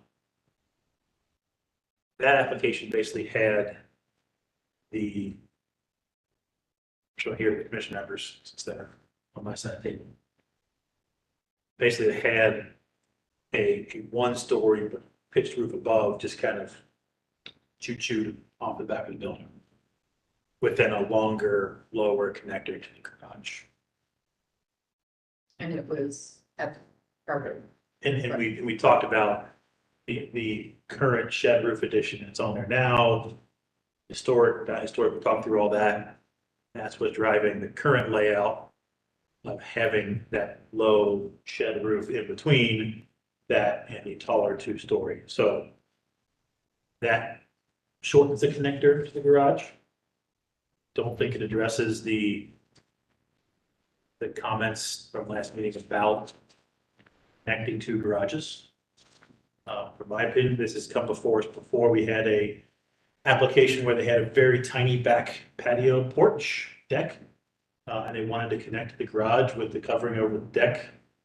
We went back and forth a couple meetings, and the solution was to have the roof of the deck basically hang over top of the garage, close but not touching, to keep the elements from raining, snowing, whatever. But it's still a breezeway. But it's still outside. Yeah. We had another application, I think it was on Fifth Street, many years back at this point, getting old, where they had an open breezeway to their garage, that they wanted to enclose to make a connector, and we said no. Precedent has always been not to have a closed connector to garages and not to touch the garage with structure from the main house. That's been precedent. Whether the commission wants to change tack now, I think is up to the commission. To the speaker's comments, I understand the concern and the frustration. At the same time, having that property so close to the property line is these are very narrow properties to restrict a neighbor from using their property. If they're 3 feet off the property line, that's typical. We see that happen all the time in the village. Don't by any means want to belittle the comments or anything like that.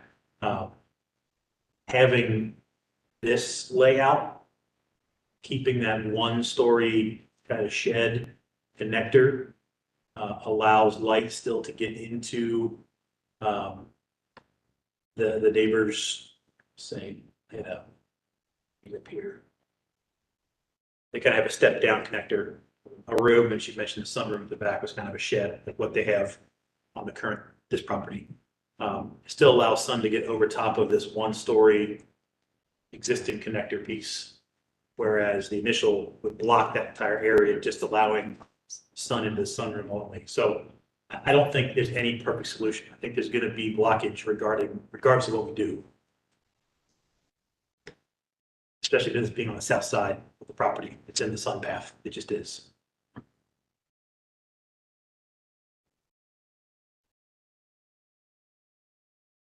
When we moved to Turner Village, we thought things would be kept. You know, you keep things historical, so that's why we misunderstood. We had realized. Understand. But that also said, we did ask for them to push back that addition from the first conceptual away from the public way. So that's something we want to reverse course on now and pull it back towards the public way to provide more space to the adjacent property. Is that enough to push us back? It makes me consider it, because I think that's pretty, Extenuating circumstance. Yeah. So instead of looking at a blank wall, she had some guard She'd at space. least get, Yeah. and sunlight a little more, because And if the breezeway is not enclosed, the door can still be in the rear window. It'd just be a wider roof.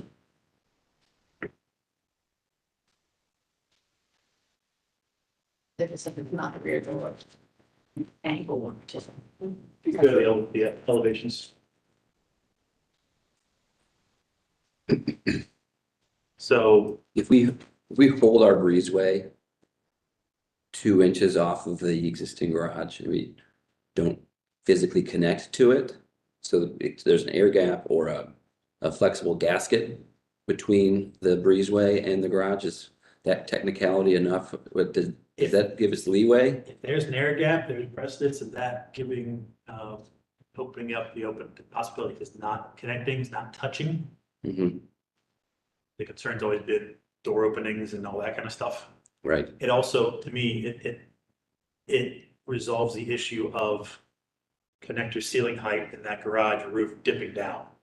How you actually make that connection. It's a low slope shed that found that the existing garage, as you know, has a really low slope shed on it, which we're keeping. And our new, that little breezeway connector being detailed to just slip underneath that overhang to tie into it. So it's, it's out of the weather. We're really concerned with safety. Keep, coming home at this time of day, this weather, knowing that you can get from your garage to your home with your groceries and not be harmed. It's a real concern.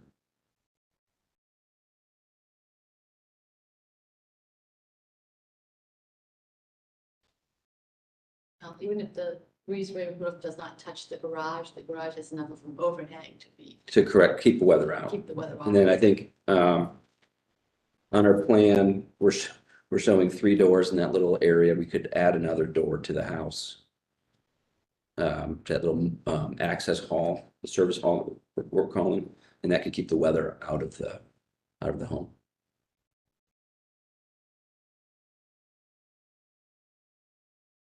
And what are your thoughts about, obviously, the speaker talking about the positioning of that addition? Is there any, if the commission were to backtrack on wanting it to be back away from the street, is there any desire to realign, to give more space back there?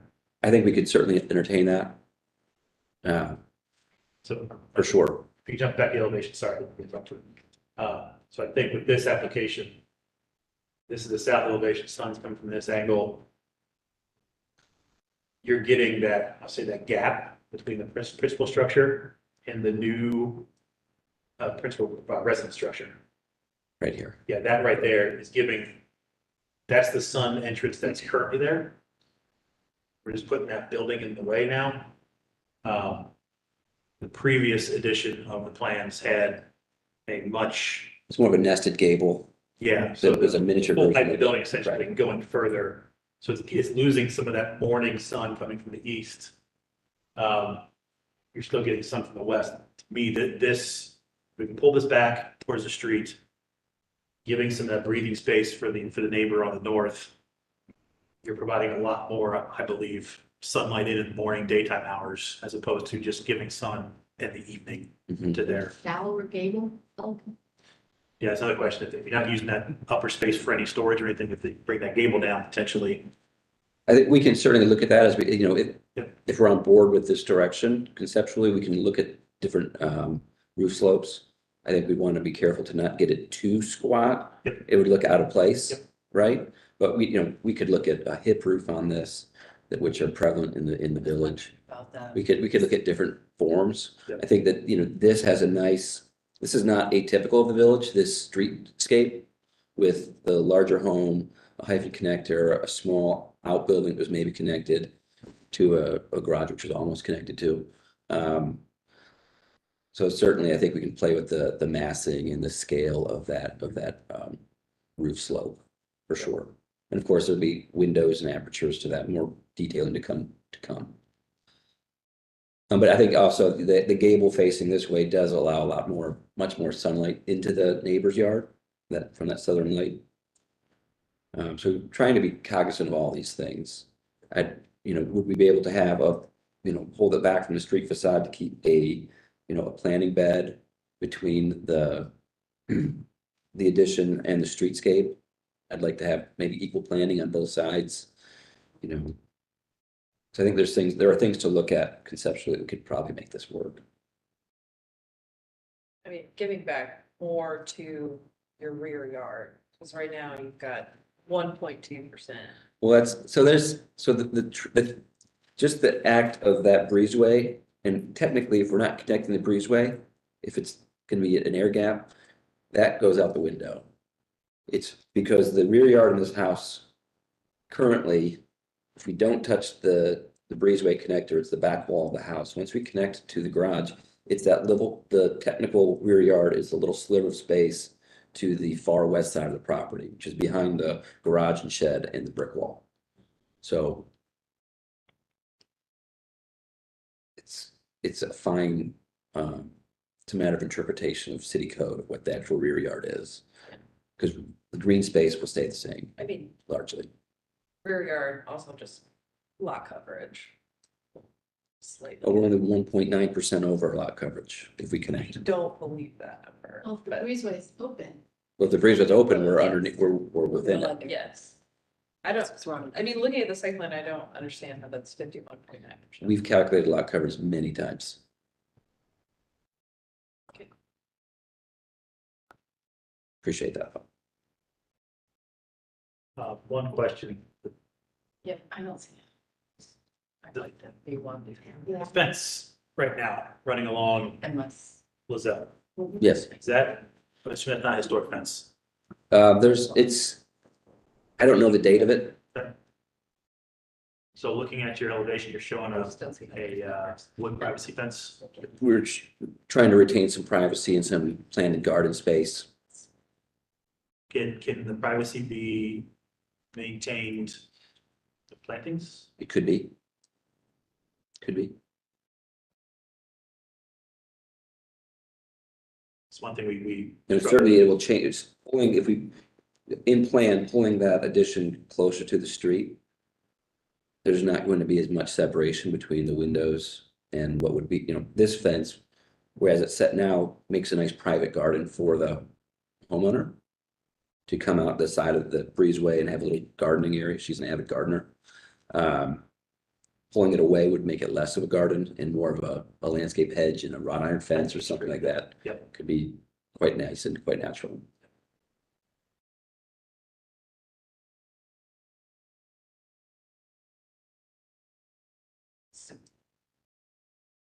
Questions or comments? Well, obviously that addition is there and it's, I feel like the whole plan is a little bit redundant because of the breezeway and then that corridor that has to happen because the use that you're adding is bedroom. And the old kitchen was back in there and it's flipping to the front. Is there anything in the whole floor plan that can help to reduce the width of that addition?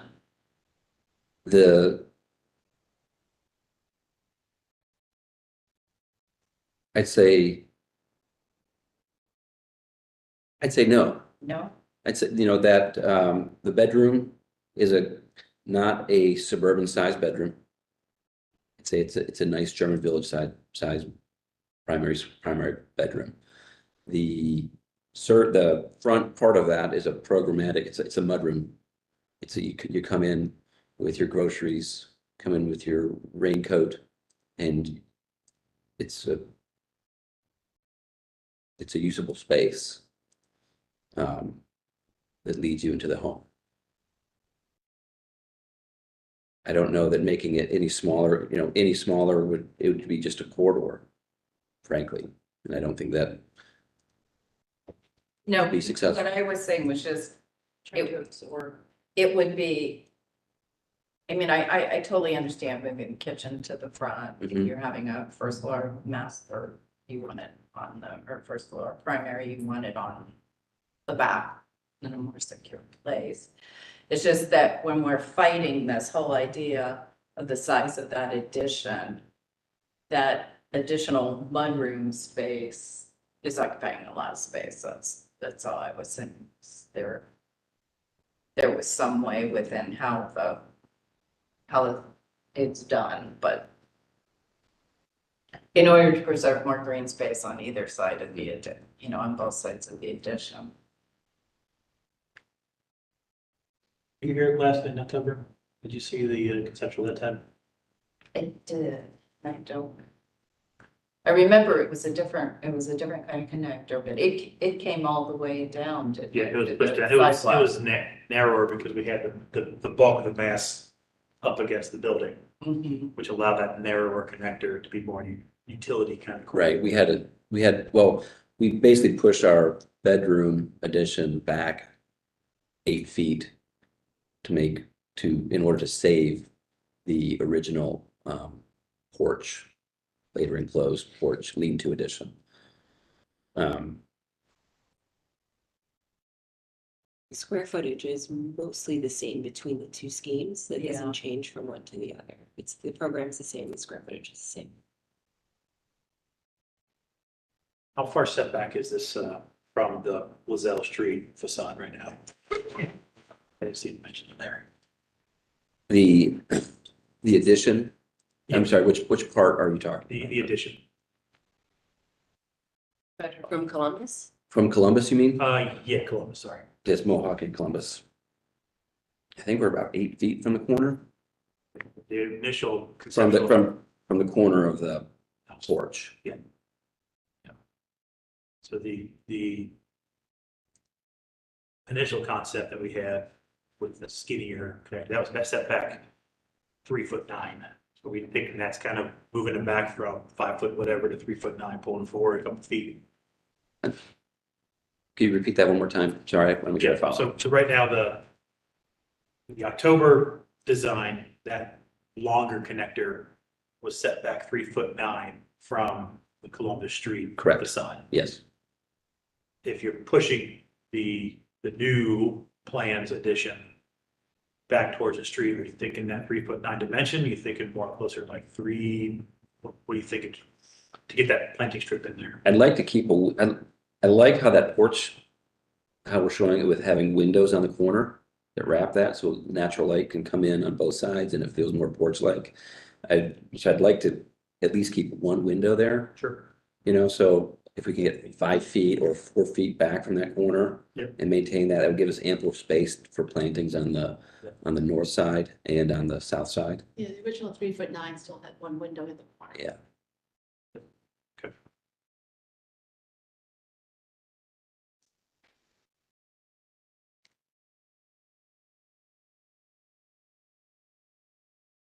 And I would say, as far as keeping this, we're called a breezeway, just for the sake of conversation.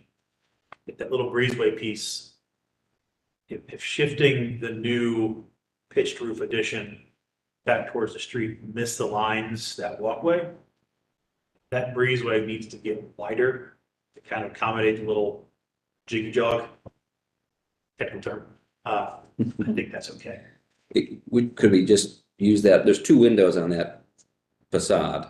Could we just tie into the further front windows with a straight shot, keep it less of a jiggity jog? Can you get a straight shot I- and keep it pulled back? I think we'll have to look at it. Yeah. I don't know, but Well, yeah, if you're gonna have to angle no matter what, you know, just keep the rear door and save the window that's everyone sees on the street. Yeah. I just don't think that the jiggy jog can get closer to the street than the.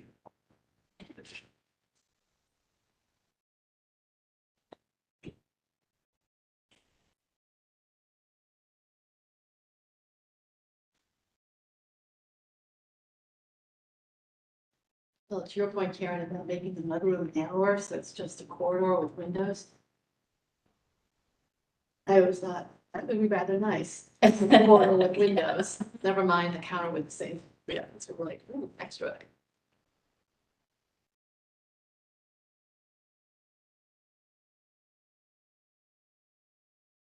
Was conceptual, there's no action being taken.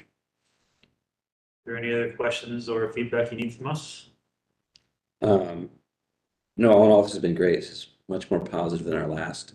It was good. This is the way, I think this is the way the process is supposed to happen. I really appreciate your thoughts and considerations and your comments. So I think it might be helpful for the speaker, if you engage further on, to show kind of their property in relation to this property. That- Talk about heights of buildings and sun angles and everything for lighting. A section through or to. Being a 3D modeling and rendering guy myself, I think this layout is going to provide more sun than the first layout could. I agree with that 100%. And that was, we really wanted to get through this meeting first, being cognizant of our client's investment in this project, to make sure that we actually had some traction. And we did have conversations via email with the speaker to follow up after this meeting, just to see how this went first, to make sure that it was had a chance of moving forward. Understood. So we appreciate that. Don't. And air gap, air gap. Put a heater in there. Good to go. Perfect. Thank you so much. Thank you. Thank you. Just so you know, because you reviewed conceptually, you have an additional week for the application deadline. The application deadline for January next Thursday, so you will. Thank you so much. You might need longer than that. Just get something in and then you can change it. The 2024 calendar and deadlines are on the website now. They're updated? Yeah. So Perfect. they're there now. Thanks so much, guys. Thank you. All right, then we have one more, item 14, GB-23-12-033, 757-767 Macon Alley.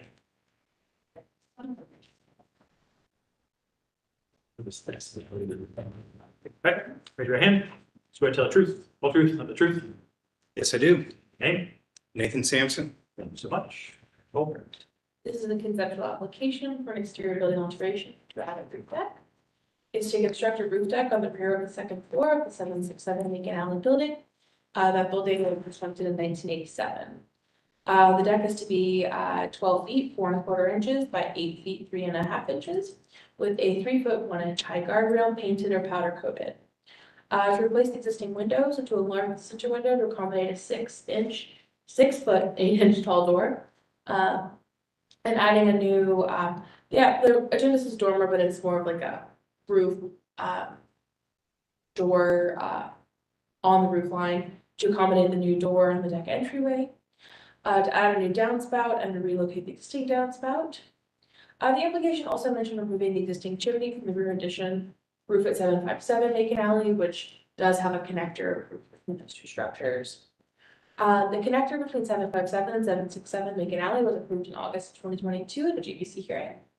The structure constructed in 1987 is where the roof deck is currently proposed to be installed. This application was previously reviewed conceptually at the October 2023 GBC hearing. The application has been revised for the December 2023 GBC hearing, noting the roof deck was originally proposed on the historic structure at 757 is now on the non-historic structure at 767. So these comments are related to that historic, the deck being on the historic structure. The commission commented that the example roof decks provided by the applicant all met at least one condition not present in this case. Those conditions include older approvals that would not meet current code and guidelines, roof decks on new additions, and roof decks on new additions. The commission confirmed this deck would clearly be visible from East Frankfurt Street. The design deviates from the normal conditions in historic design. A cottage would not have a roof deck, and it would be inappropriate to add one. The commission would consider a deck to be added to the new connector and would prefer that design over a roof deck on a historic addition. The commission confirmed the material selection was appropriate for roof deck. Iron railings have been approved in the past. Materials should decrease the visibility of the roof deck and make it less noticeable. At the December business meeting, the commission had no comments or requests for information from the applicant. As this is conceptual, staff recommends the commission offer design feedback that can be utilized at a future TBC meeting. The basis for the recommendation, but no action required, is City Code 3011611, standards for alterations. Standards for alteration 1, 2, 3, 4, 5, 9, 10, 11, and 12. Staff would also like to note there is confusion on staff's part about the chimney. It was originally approved for removal from the 757 building, but it's showing up on this application. So I just would like to clarify that too. If the commission would allow that. Sure. Good. Thank you. Wooders. That goes a lot, so I appreciate it. So, from last time, and based on the comments in our discussion, we went back and talked to our clients, and I think that the desire to try and figure out how creating the space may be, approvable in this case, and talked about different ways to do that. And in this approach, what we are trying to do is remove the elevated deck from the historical structure, the historical addition to that structure on the back, move it more to the interior of the site. It's also much lower than previously proposed just because of where the roof level was on the historic addition on the back of the cottage. We moved it further interior than some of the suggestions from last time, from the connector back over to the 1987 house. We shrunk the addition down. And so what that did is it did bring up a couple of things. One, the access point for that deck will have a small sort of gable over for the head height, because that roof is coming down there to a point in which we couldn't get a door in. So there's a small change to that roof line in the back of the house, in that set of 3 windows, the furthest to your left in that image. And this being a 1987 structure, we are proposing to modify the brick opening there to get down to the floor level. We kept the iron hand railing just because in this case, it does go away probably the most for us. And that was, driven sort of by us and our clients, just trying to make it less of a presence back there and more transparent. And I think, yeah, if you look at the site plan, it gives you a good perspective of how far interior it is to the site at this point. And also the sections will show how much lower it exists, as it is inset from the property line. Quite a bit. It's nearly centered in the sites, or in the lots that we joined when we did the connector. So happy to answer questions about any of that, or parts of it. We're trying to propose this idea as in, addressing the concerns that we heard last time, but also sort of building upon some of those and moving it further in the direction of more interior, less noticeable, minimizing that size, etc. All right. Questions, comments from the commission?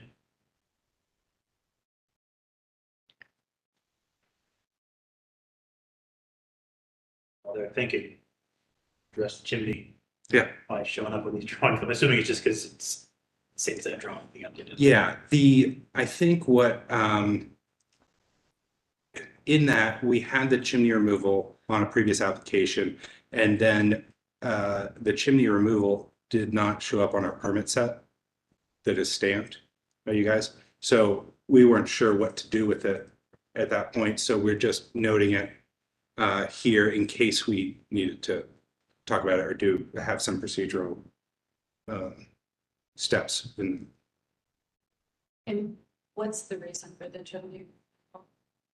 The chimney removal back there, it's actually related, it's an old flue from the basement, and it sticks out into that room.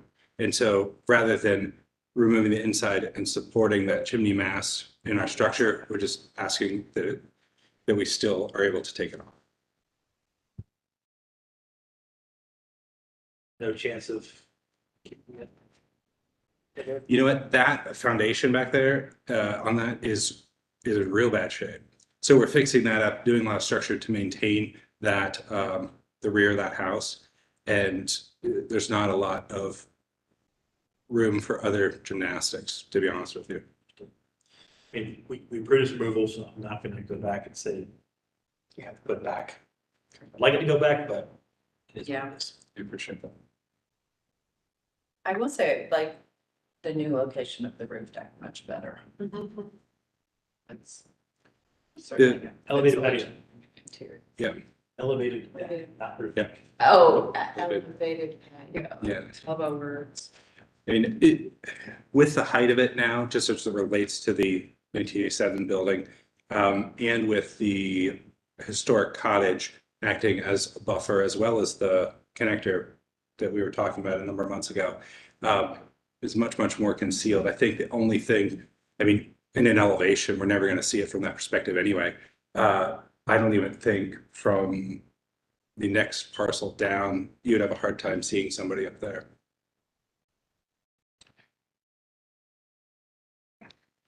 And I think, yeah, it's actually pulled back from the rear yard quite a bit too.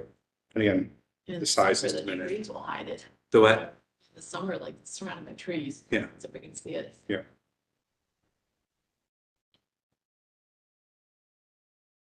My only question is, surprised the applicant only wants to have one door, not having a double opening there. Yeah, I mean, I think that it's a great question, you know, in our, well, I guess, two reasons. One, we're trying to develop this enough to have a conceptual conversation about it. The double door would require us to make that dormer or the, yeah, basically the dormer larger as well because of the head height. Shed dormer coming off, just not, you'll get a big pitch to deal with. Yeah, possibly. Yeah, yeah. You don't have to. No. I mean, I think that's a great question. What we're trying to do is sort of maintain the meter of the openings in that room because it's one large room up there. Yeah. And with that size, so keeping the windows was on the sides was a way to have it relate in some ways, even though the head height changes. It's a great question to ask clients if they want to come back with an application. It's a question to ask, especially thinking long-term. Mhm. It was built in 87, come 2027, it's hit 40 Yes. years. Right. As much as we may not like the architectural stylings of that building, it's historic in Columbus's book, so. Yeah. Yep, I remember those conversations. So get it done while you can, if you want to. Yeah. Especially with only a 2'8" door. Yeah. Yes, it is a smaller door, not super big. It's, you know, it's for the access, but I take your point.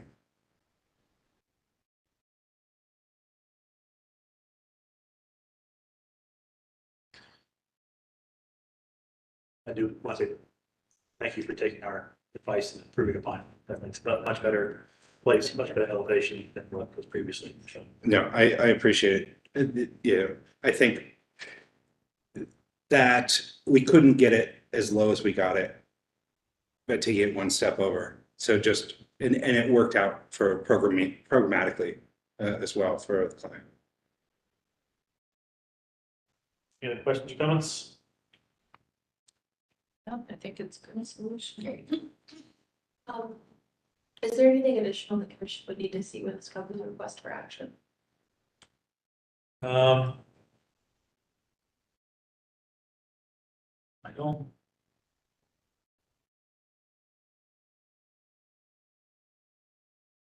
Calling out materials or details, probably that. Wood, you could get the railing detail, Mhm. cut sheet, or window selections.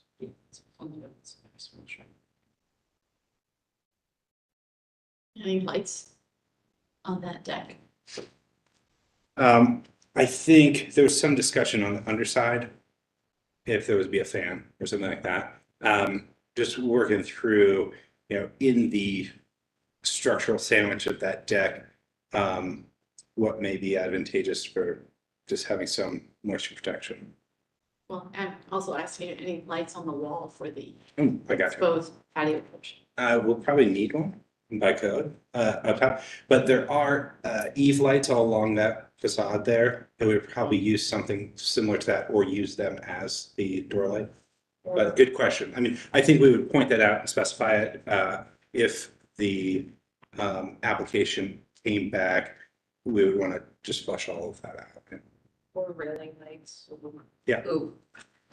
I have not seen a good application of a railing light in the village. I just did, it's not in the village, but. No.